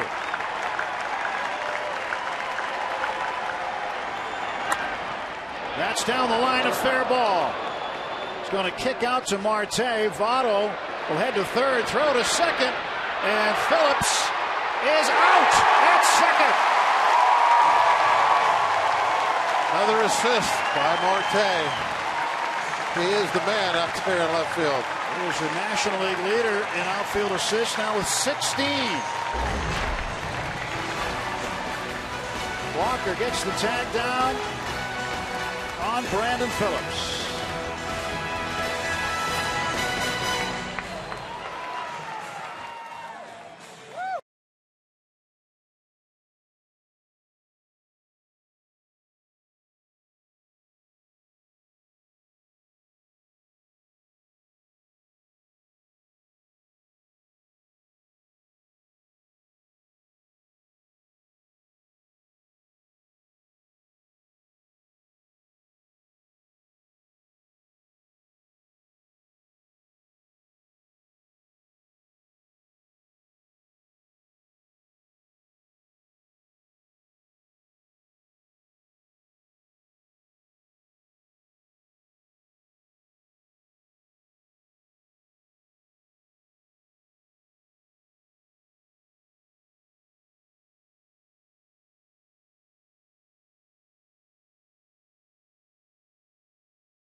While we're away, the Reds were allowed to challenge it. They took their time. You're only allowed 30 seconds on the third out if you're going to challenge a call. They did challenge it. They went back to New York. They looked at all the relevant angles and determined that Neil Walker did indeed tag Brandon Phillips. And look at that throw, too. That's an off-balance throw. Hey, he threw it like an infielder coming in on a slow chopper. Jay likes it. It looked like Phillips did touch the bag with his left hand and then slid off of it. And while he was off it, that's when Walker tagged him. Tim Welke, the crew chief, indicating the call of out. And Phillips stood on the field. It didn't take New York very long to review it. It only took him 34 seconds to confirm that call. So another out on the bases for the Reds. Jay Happ through 6. Starling Marte and Gregory Polanco, the top two gunslingers in the outfield in the National League. And two of Polanco's have been to first base. And force outs. It's amazing. It is Bucktober time. Dave Joust is very happy with what's going on right now. Yeah, nice little competition between those two guys. Who's going to end up with the most? Now see, his arm came off the bag. That's what happened. He did get to the bag first, but he came off of it. Jay loves it. It will be a single for Phillips. Now, Jason Bourgeois has moved over to right field. Tyler Holt has come out to play center. And Jay Bruce is out. I wonder if that finger that he hurt in the first inning has been bothering him. There's a line shot right to left. And there to play at Duvall. 1 pitch, 1 out in the Pirates half of the 6th.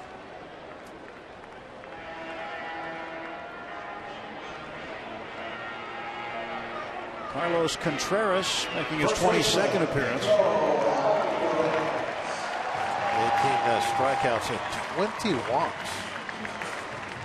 More walks than he has strikeouts, and those 20 walks come just 27 innings.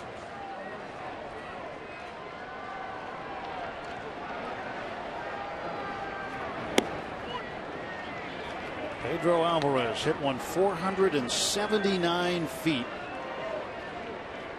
in the 4th inning for his 27th homer. Gave the Pirates a 2-0 lead.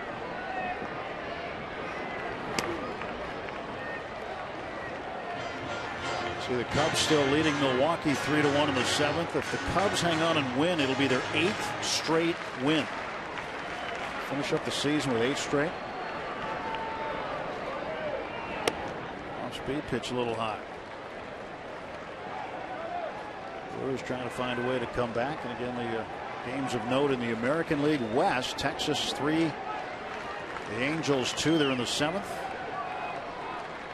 And Houston trailing Arizona 3-2. There's a bouncer foul. Pedro annihilates this baseball in the 4th inning. That baseball's out for the rest of the season. Oh, hit, and that's beyond the right center field fence. That's not down the line. And out there by the clump of trees on that grassy hill. And heading down toward River Rescue.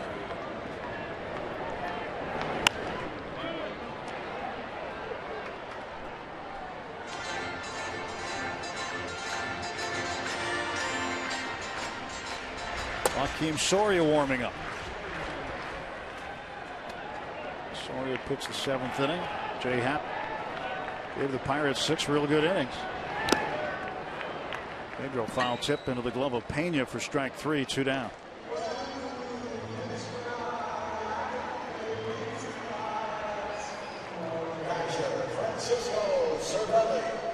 Jay Happ in 6 innings. He struck out 7.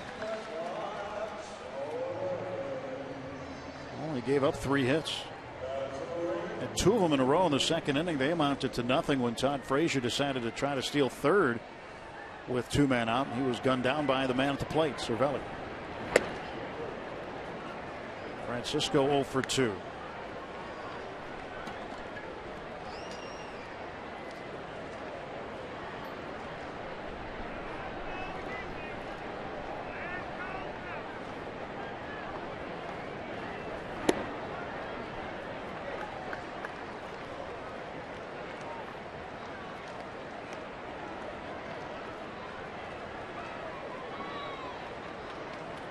Pirate gear, Bob.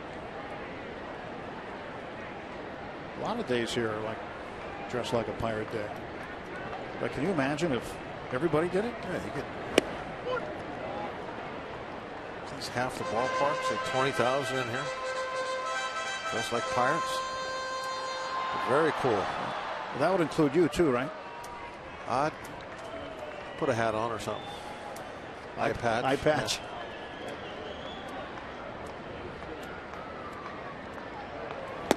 Sword. I want a nice sword. A saber? Yeah. Cutlass? Yeah.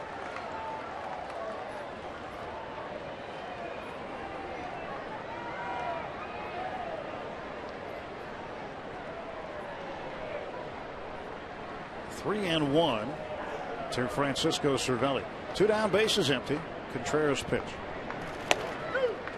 And that's a strike. 3-2.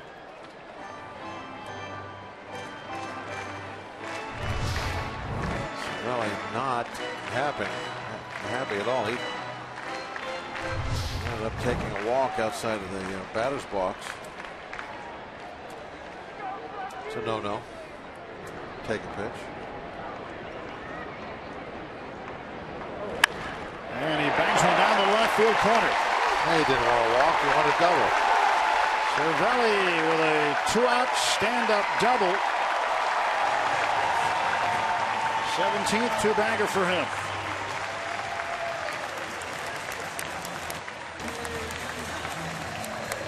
We talked a lot in the last couple of days about the way AJ was able to really get that great relationship with the fans here in Pittsburgh. That's happened with Cervelli also, don't you think? Oh, yeah, without question. And he really came in here with some pretty big shoes to fill. He did. There were a lot of question marks in the offseason. I think he's answered many of them, if not most of them.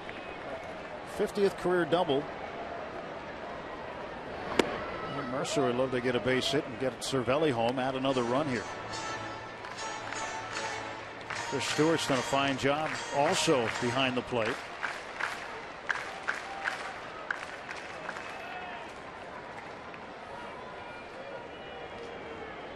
A very solid catching tandem this year.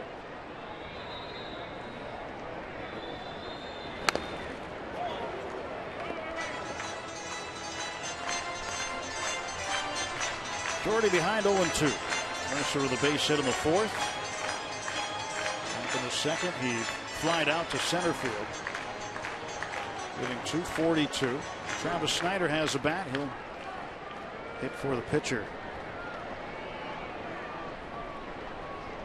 Soria waiting to come in the top of the 7th.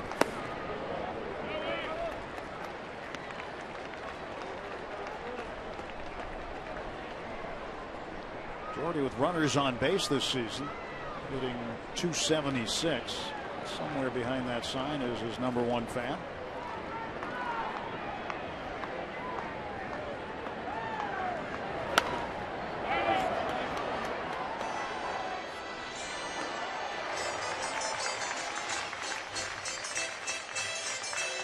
Jordy's done a really good job on the defensive side of things. Strong-armed shortstop.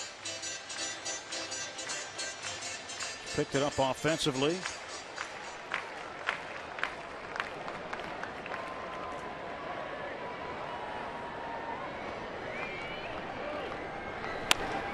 This one down the line. That'll be a fair ball, and Cervelli will come around to score. Duvall misplays it in the corner. Mercer, a 2-out run scoring double. It's 3-0. And that is a big RBI. I did not want to sit any longer on that 2-run lead. It's important in this game is a couple of big hits in a row. Cervelli with 2 outs, nobody on, gets his double. And now Mercer able to knock him in.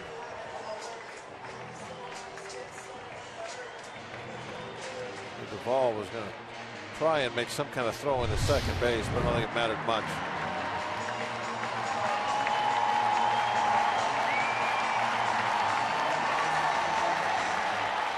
'75th career double for Jordy Mercer, #21 this season. And his 34th RBI. Jay Happ now out of the ball game. Pitcher of record to the good for the Pirates.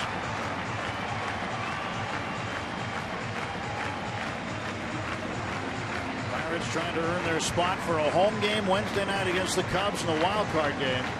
Happ again was just brilliant. 6 shutout innings, gave up just 3 hits.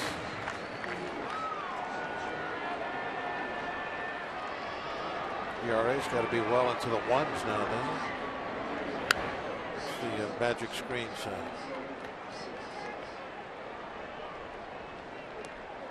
Well, I'll tell you, figure out his ERA with just the Pirates. Yeah, that's not the one I wanted to know. Yeah, the total ERA, including his American League numbers, respectable 3.61. With the Pirates, his numbers have been exceptionally good. That'll be well into the ones because it was just barely over 2 when the game started. Snyder grounds it to Votto. And that's it. Pirates pick up a run on 2 doubles. Heading to the 7th, 3-0.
Reds, no runs on 3 hits. Starling Marte has provided us with some great memories here in 2015. We go into the Wayback Machine, July 31st, 2015.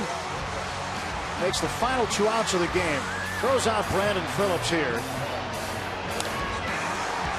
And then this catch, a game saver. And a tip of the cap. And a hug from Melanson. Who saved it for whom? Really? Yeah, that was quite a way to end it. No, I think he has quite a reputation all around baseball as really one of the great players. Doesn't have a lot of weaknesses, if any. Sean do it all. Rodriguez out there at first base now as we get into the 7th inning, and Soria's first pitch to Frazier is a swinging strike. 29th appearance for Soria, former Detroit Tiger and Kansas City Royal. Enjoying his time here in Pittsburgh with a contender again.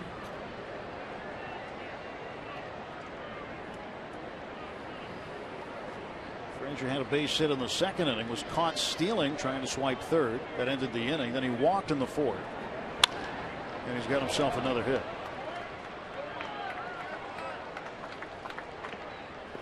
Leadoff single for Frazier. And aboard for the Reds in the top of the 7th.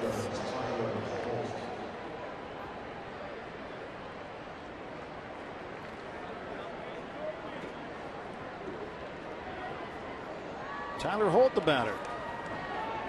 In game 1 on Friday night, he made some nice plays in center field, taking extra bases away from Aramis Ramirez. Made a catch out by the bullpen door in left center field by the notch. As Ramirez visits with Francisco Liriano. Almost looked like they knew they were on camera there. Yeah. Like Aramis pointed to said, "Hey, the camera's right there. It's on us." He might have been pointing to the hitter saying, hey, remember that guy? That was the guy that robbed me twice the other night. Yeah, you're right. Probably what he was doing. There's that guy. I asked Rammer before the game, I said, getting close now, huh?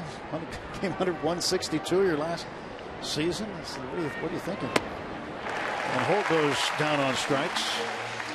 And he says, yeah, it's starting to kick in. Starting to realize it. On our final weekly edition of Inside Pirates Baseball, we look back at the 2015 Pirates and their incredible season. See how Ray Searage helped Jay Happ become his best and much more. It's Inside Pirates Baseball, presented by Allegheny Health Network, right after the game on Root Sports, following postgame. Make sure you check it out.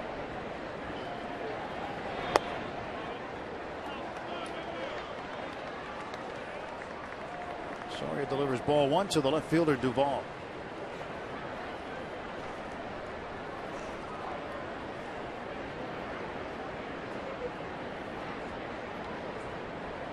Just looking at the scoreboard, Bob, you almost wish those games between St. Louis and Atlanta meant something. Atlanta winning last night. They've won game one of the doubleheader, leading in game two. My guess is if they meant something, those scores wouldn't be like that. No. It's probably like a spring training game for the Cardinals today.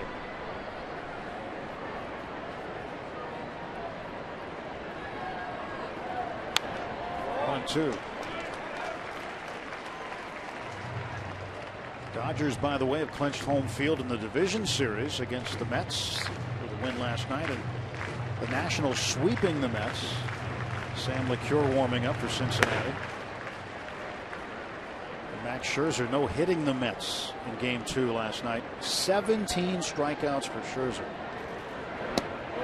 Breaking ball just off the plate. It buckled the knees of Duvall. Yeah, the Nationals missing those games would have meant something. I'm sure that series has been circled for a long time. It was a disappointing season. Nothing. Yep, disappointing season for the Nats, and Scherzer was a bright spot for them. Scherzer and Bryce Harper. Down to third. Joe Hayes got it on a line. That's an out. Two gone.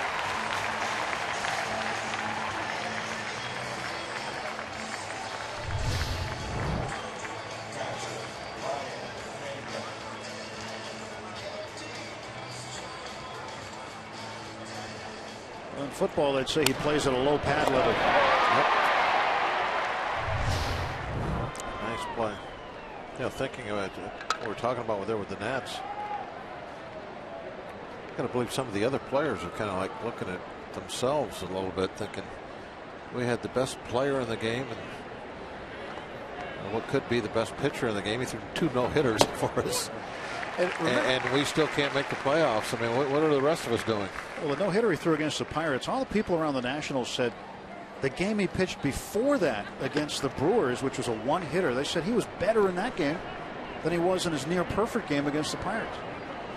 Came close to throwing a no-hitter in the start prior to this last one he threw. Could have had 4. And he became the first pitcher since Nolan Ryan in 1973 to throw 2 no-hitters in the same season.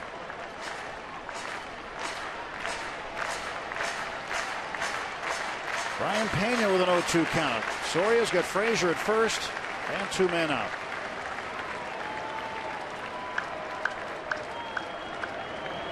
Struck him out.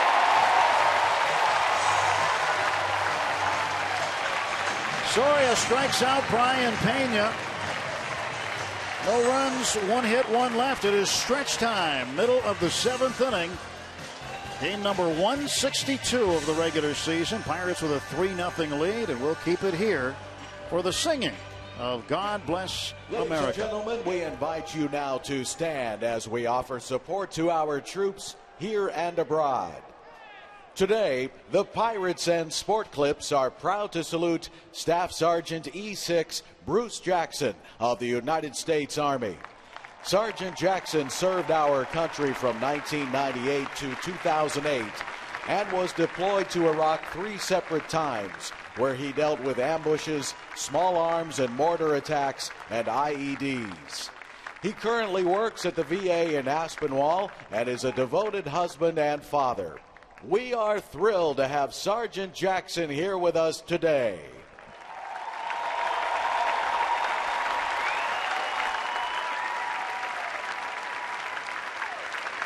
And now here to lead us with God Bless America is a group from St. Gabriel's School Choir. God bless America, land that I love. Stand beside her and guide her through the night with the light from above. From the mountains to the prairies, to the oceans, white with foam. God bless America, my home, sweet home. God bless America, my home, sweet home.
Is brought to you by Allegheny Health Network, Health for All.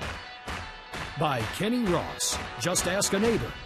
And by Levin's, the official furniture and mattress supplier of the Pittsburgh Pirates. For the best quality, service, and value, shop Levin's. Let's go Bucks!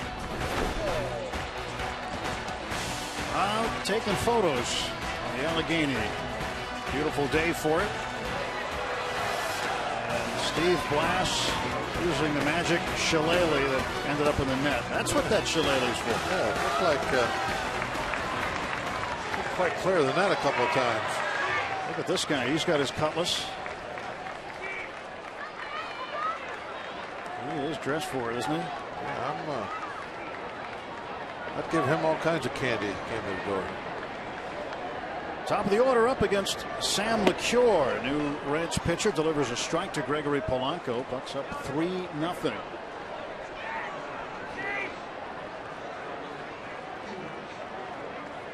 They need on Wednesday. Pirates host a wild card game. Get a win here and they'll host. But we need Wednesday maybe to see a bunch of people dressed that way as Polanco lifts this one deep to right, and it is off the wall. And Gregory with a leadoff double in the 7th.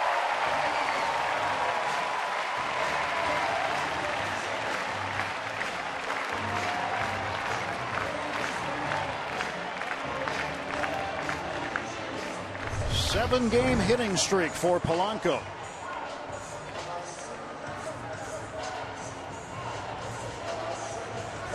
Bourgeois back there, and Knew he couldn't get to it. I think, Bob, over the next several years, Gregory Polanco and that right field wall are going to get very well acquainted. A lot like I think Marte. You're going to see him add power to his game. Marte is 19 home runs this year, and that's what you're going to see, I think, in the long run out of Polanco, that he's going to be a 20 home run a year type guy, and that wall will be very inviting for him. 35 doubles. His first full major league season. Off to a real slow start first couple of months, and that's kind of held his overall batting average down this year. But he certainly got over that, got his confidence, and a real strong player in the second half of the season.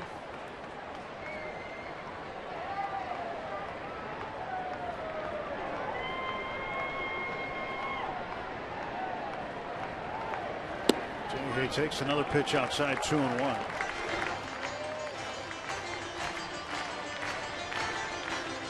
Just looking at the American League scoreboard again, while Baltimore with a 7-2 lead over the Yankees. They took care of them in a doubleheader yesterday, and interesting to see that. That spot to host a wild card game in the American League, just one game difference between the Yankees and Houston. And Jay goes to right field and deep. Bourgeois is not going to get this one, and Polanco will score. Jay is not stepping. He's heading for third. Nope. Puts the brakes on. He'll settle for an RBI double. It's 4-0. Lost his footing as he was approaching turn 2. Blew a tire. Yeah, he started to slide to the outside and decided to jump off the gas.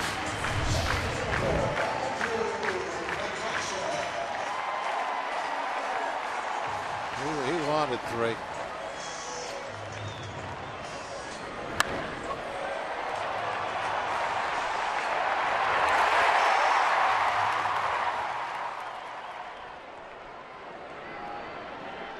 That's a different kind of pop-up slide. He dropped anchor.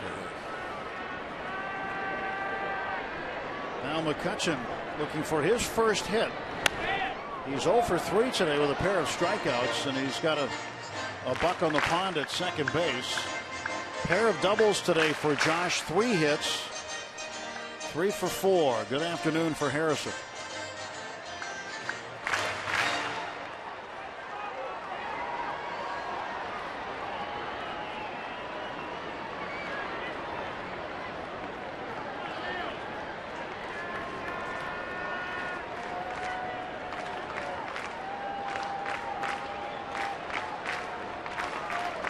Hitting .292.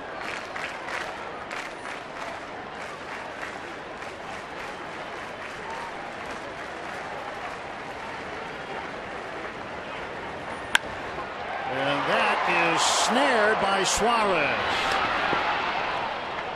Good play by Eugenio Suarez, and McCutchen is 0 for 4. Yeah, not always easy to make an accurate throw when you're getting up doing that spin.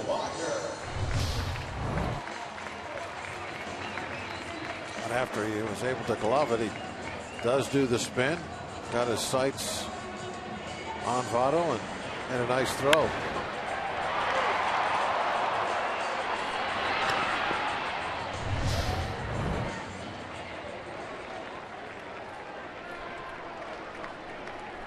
Harrison at second, and Walker at the plate.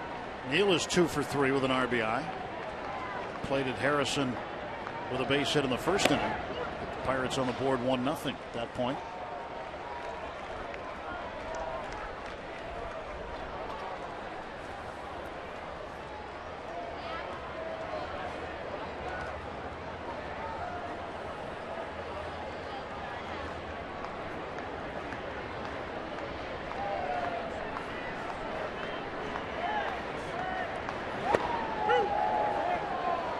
Two.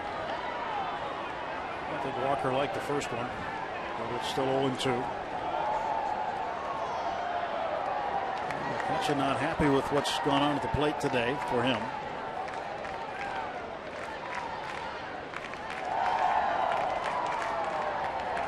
But happy his team's ahead at this point, 4-0.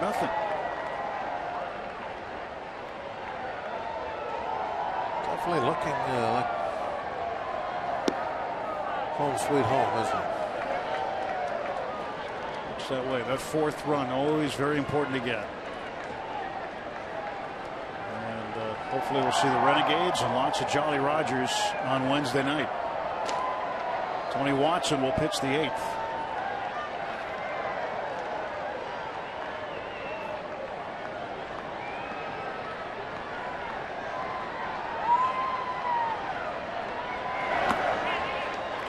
Nope, he didn't go. 2 balls, 2 strikes to Walker.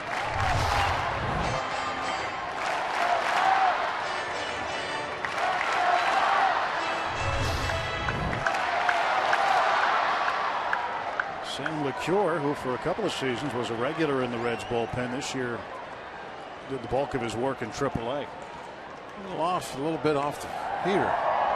Didn't throw nearly as hard as he did before.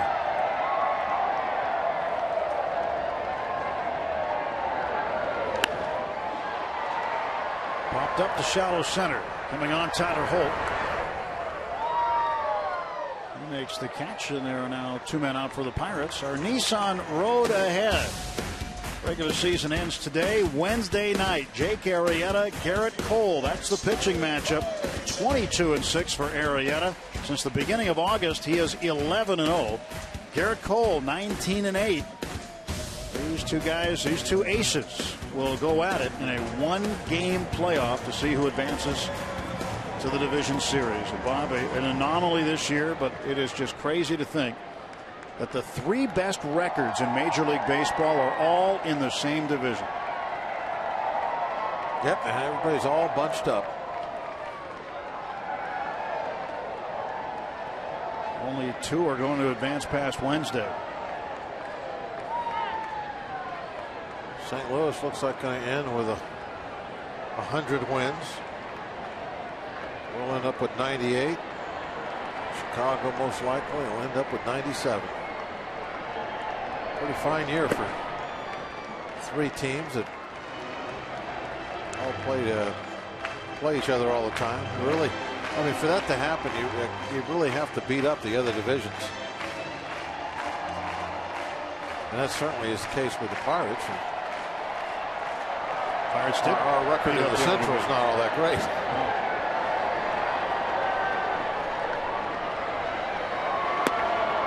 Pirates went 24-9 against the East and 27-6 against the West. Here's a big number. When the Pirates completed the 4-game sweep against the Rockies in Colorado, the Pirates had just as many wins at that time against the Western Division as the Rockies did. They've gone on to win a few more since, but at that time they were even at 27 wins apiece, and they were in the division. Figure they're going to have some more.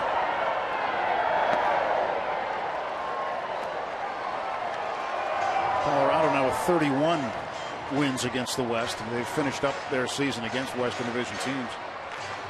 And the Dodgers, Diamondbacks, and Giants back to back to back. Wave circulating around PNC Park on this final day of the regular season. Pirates up 4-0 in the bottom of the 7th. Marte with a 3-0 count.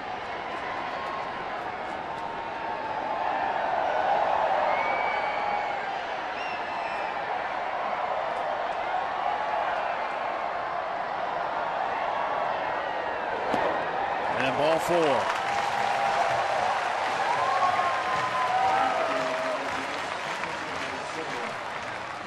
Most popular way to follow the Pirates in the postseason is with MLB.com at bat, the #1 app for live baseball. Enjoy live look-ins, highlights, replay reviews, scores, StatCast, live radio broadcasts, and more. Get MLB.com at bat now.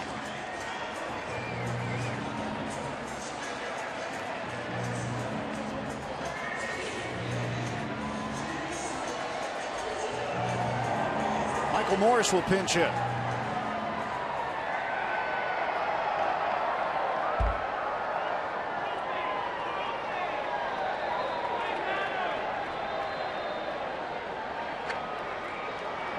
Moore started at first base last night against the left-handed pitcher Brandon Finnegan.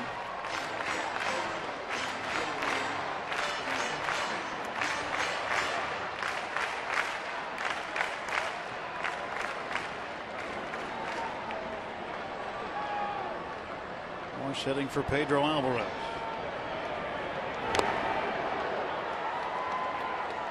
One ball and one strike.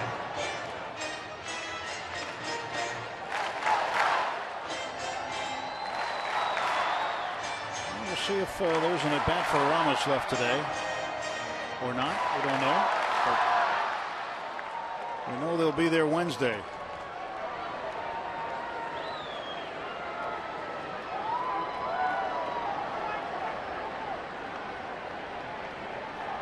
First and second, 2 out, the 1-1. High chopper over the mound, charging Suarez, and he gets Morse. Pirates add a run on 2 hits. They lead 2. On to the 8th. Tony Watson coming on the pitch.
Great pictures from the Allegheny Health Network Supermo. Great shot there. 4-0.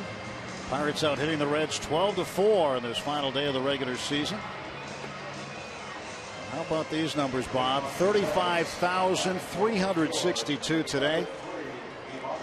Just a tick under 2.5 million fans. A PNC Park record again this year. Averaged 30,847 a game over 81 home games. Now, who was the last one? Who was the record setter? Last night. No, the last one that came in today. Okay, the record was broken last night. Yeah. It's just added on to today. That's a good question. Which one of these fans the set last the one record? through the gates today? Tony Watson wasn't. He was there early. Facing Ivan De Jesus, and first ball swinging, flies to center field. 1 pitch, 1 out for Watson in the 8th.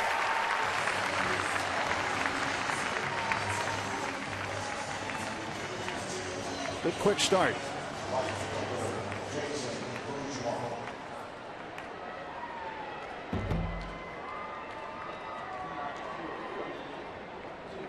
They have gone to the 9th inning in Milwaukee. The Cubs still leading 3-1 over the Brewers.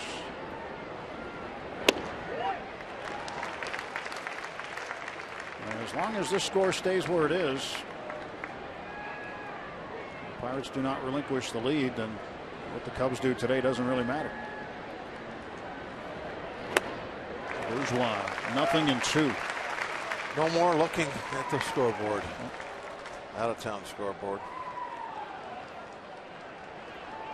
Now on, it's just looking at the big board. That's going to be what matters.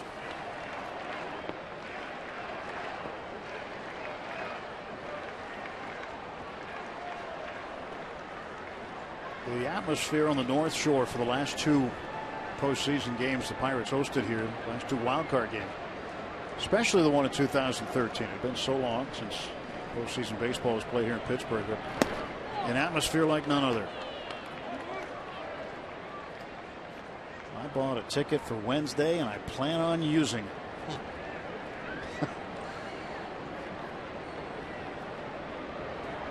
Well, we plan on seeing you here.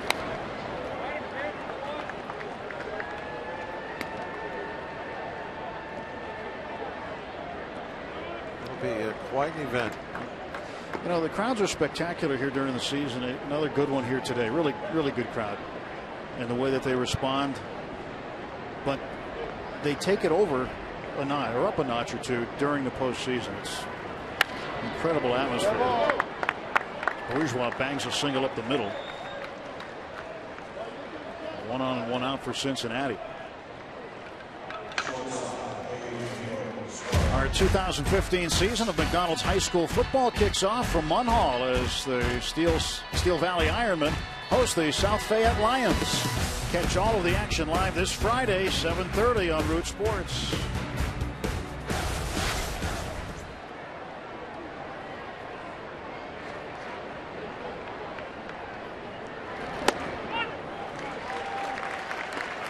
Suarez takes a strike.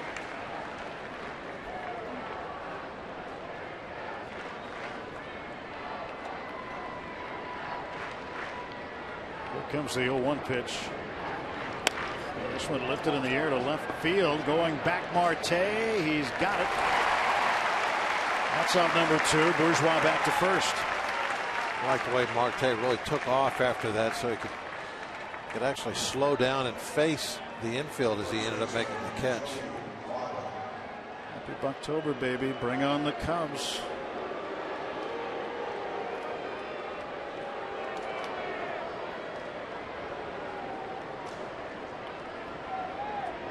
It's going to be kind of a neat thing too, have the Cubs here for that game. Add a little something. Joey Votto fouls this pitch off.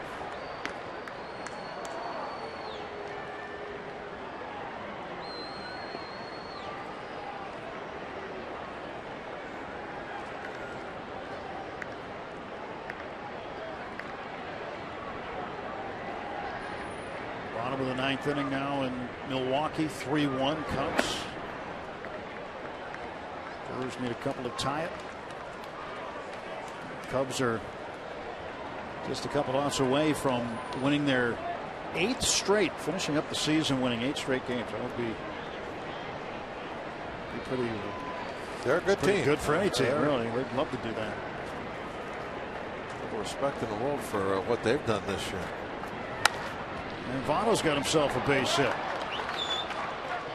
First hit for Joey Votto. Now 2 on and 2 out.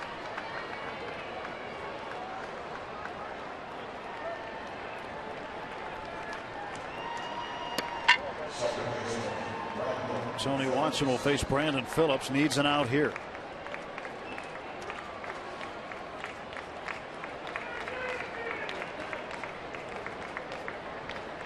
Phillips does have a base hit, but it didn't finish the way he wanted. He tried to stretch it to a double in the 6th inning and was thrown out by Starling Marte. Ended the inning. Marte threw it off the wrong foot, just trying to hurry to get it to Neil Walker.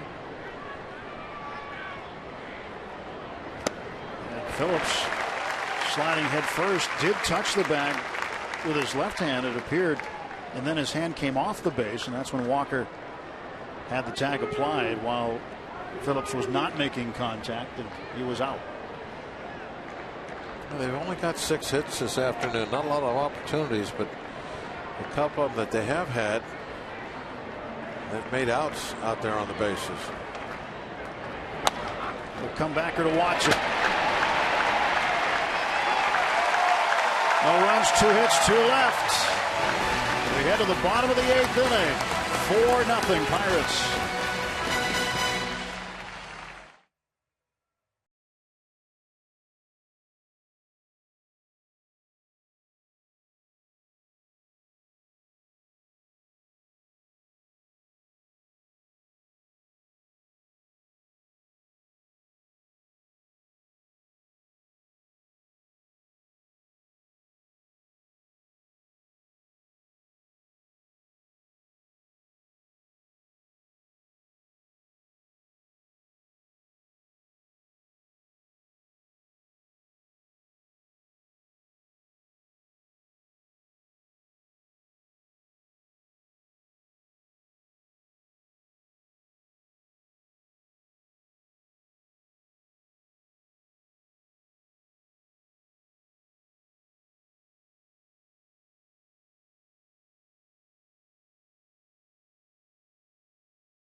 Authority of the Pittsburgh Pirates and may not be reproduced or retransmitted in any form. And the accounts and descriptions of this game may not be disseminated without the express written consent of the Pittsburgh Pirates.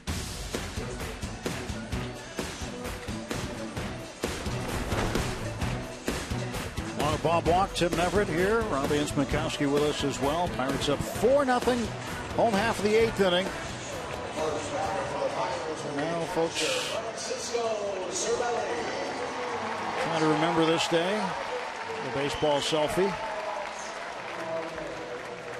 And win it for Gung. And now you can see in the upper right of your screen that game in Milwaukee has gone final. The Cubs have won 3-1. And Ryan Matthews comes on to pitch for Cincinnati.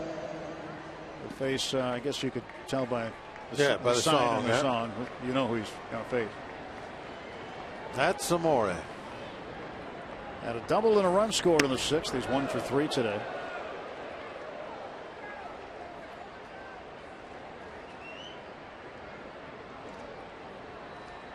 You talk about guys with long careers. We've been talking about A.J. Burnett and Ramos Ramirez. Something happened today in another game with a guy who's been playing for an awfully long time. In the Philadelphia-Miami game, Philadelphia would win it 7-2. Ichiro Suzuki pitched for the Marlins today. First time in his career he's taking the ball. Is it that inning where Philly scored 6? Must have been. I don't know, but I looked out there and all of a sudden I saw 6 runs from Philadelphia. Where'd that come from? Ichiro on the hill today. Yeah, good for him.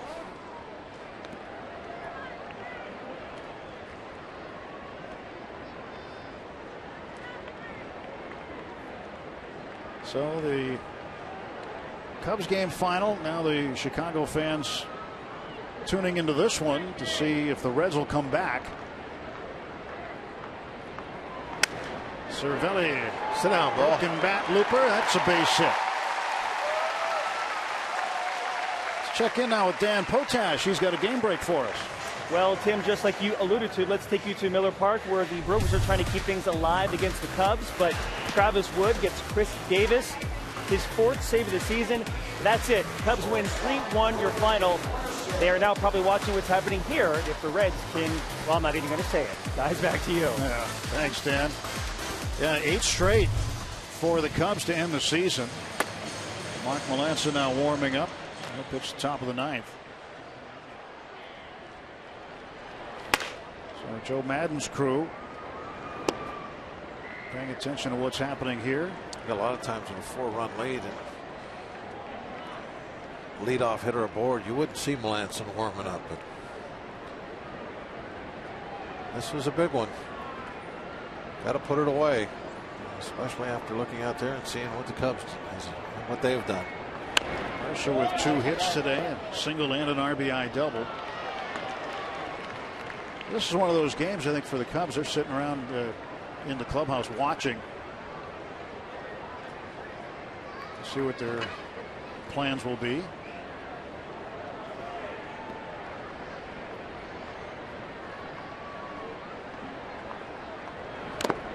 Mercer fouls it off, and it's a ball and 2 strikes. Just to catch those people up who are just joining us, the Pirates got a run in the first inning. Josh Harrison with a double, then Neil Walker drove him in with a base hit. Pedro Alvarez hit a mammoth home run in the 4th inning, a solo shot, 479 feet. Tied Darrell Ward 2002 for the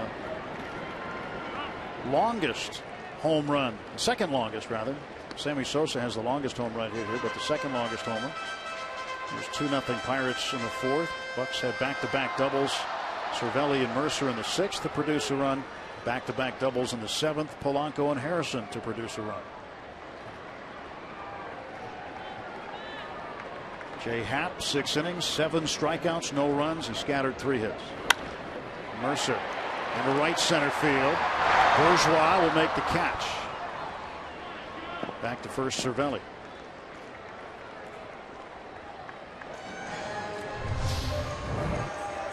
He almost overran that one a little bit. Had to reach back to make that play. Allegheny Health Network Supermo slowing it down for us, getting a good look. Beautiful shot looking along the Clemente Bridge toward downtown. I think we're going to have nice weather Wednesday too, aren't we? Be a nice day. Looks like it. Similar to this afternoon.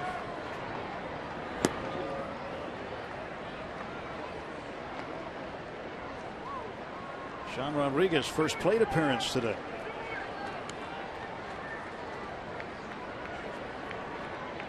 .247 for Rodriguez, 4 homers and 17 runs batted in.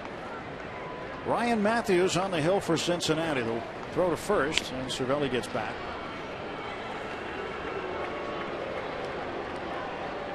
Looks like the Texas Rangers are going to wrap up the American League Western Division title. They now lead the Angels 9-2. Former Pirate bench coach Jeff Bannister is going to win a division his first year as skipper. Rodriguez hits this one hard to left, but it'll hang up for Duvall. He'll make the catch. Out number 2.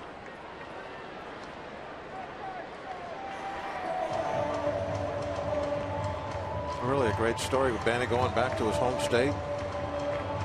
His first shot at being a big league skipper and winning the division. I wonder if that's Andrew's version of a rally cap. I don't know. We have a 4-run lead. I'm not sure. Wonder where all the skipper's bubble gum is. It's not in that bucket anymore, apparently. No, it's probably in his mouth. Polanco drills this one to center, but coming in to make the catch will be Holtz. No runs, a hit, a man left. Mark Melanson will pitch the top of the 9th when we come back.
McCutch has to take off the helmet under the hat.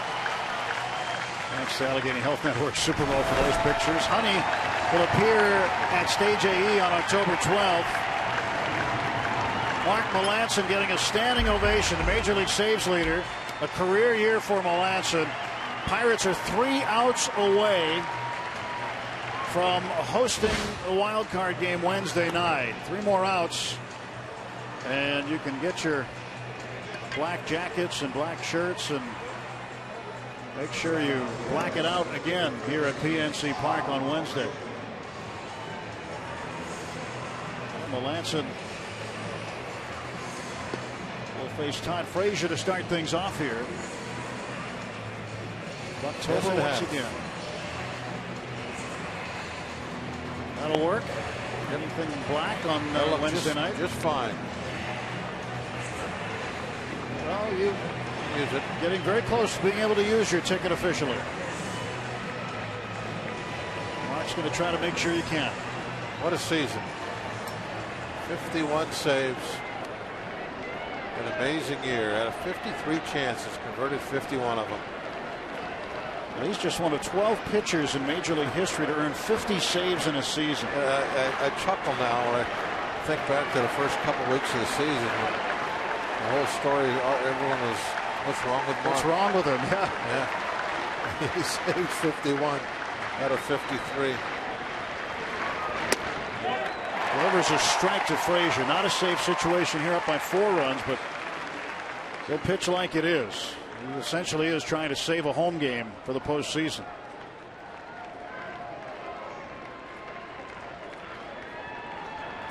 Oh, 1. Missed inside. 1 ball and 1 strike. By the way, that game in Arlington is final. The Rangers have clinched the American League West. So congratulations to Jeff Bannister and his staff and players. Fantastic accomplishment. No one expected that out of the Texas Rangers this year. Banny got it done. The Houston Astros breathing a sigh of relief now because they're losing to Arizona. So now all eyes turn to Garrett Cole for Wednesday night against Jake Arrieta here in what will be an absolutely wild atmosphere. Frazier hits one up in the air deep to center, but McCutchen right there. 1 down.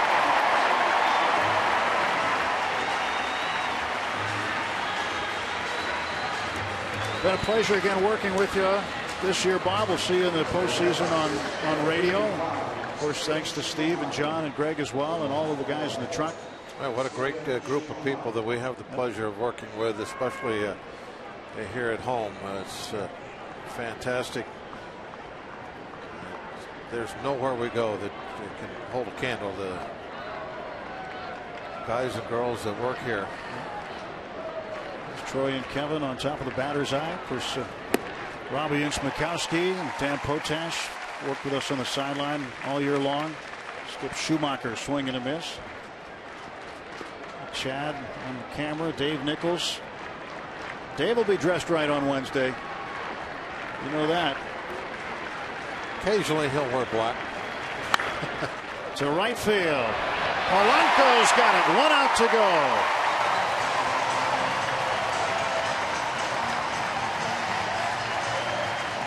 Make sure at the conclusion of this you stay with us. We've got a special end of the season video put together by our own Tyler Graham from Root Sports. It's set your DVR. If you're already DVRing it, good. If not, we'll give you a second to do it, but you'll want to see it over and over.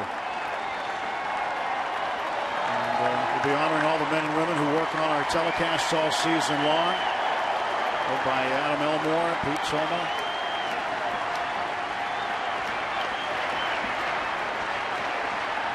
Here's the pitch. Duvall fouls it back for strike 1. Jason Steele against Tyler Graham. We mentioned Tyler. All the folks at Root Sports, thank you for watching us all season long. Melancon 2 strikes away. The 0-1 to Duvall.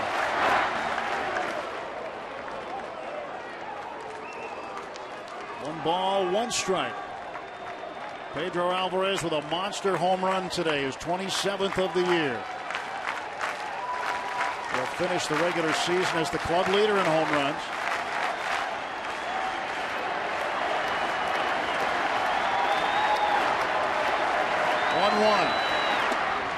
There's a strike.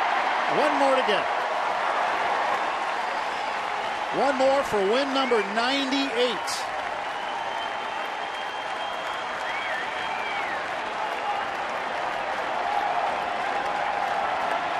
98 wins will be tied for the third most in a single season in team history.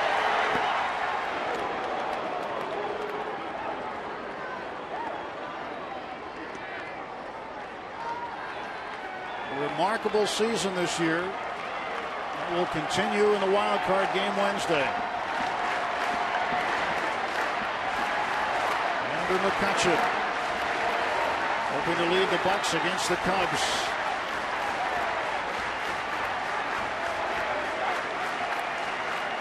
Game number 162 just about finished.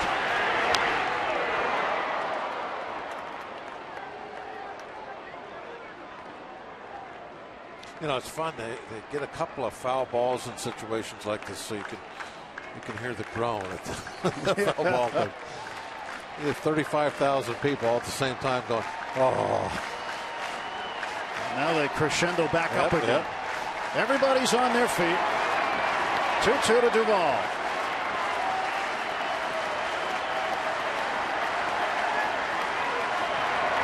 And we'll see you Wednesday night right here at PNC Park. Mark Melancon wraps it up. Jay Happ the win, 4-0. Pirates shut out the Reds on the final day of the regular season. And they will host Chicago for the National League wild card. Now you're looking at one of the best Pirate teams ever. You know, you talk regular season wins, 98. That is a huge number.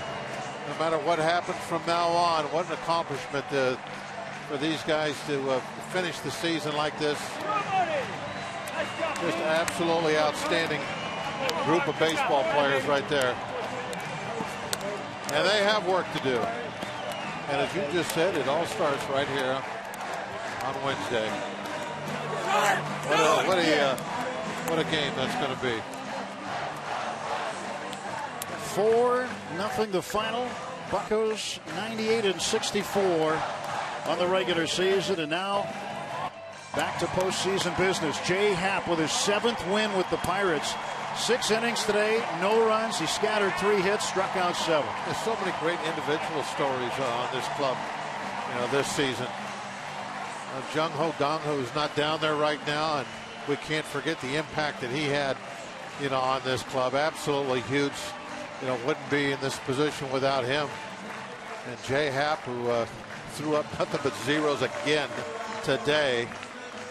What a late season pickup he was.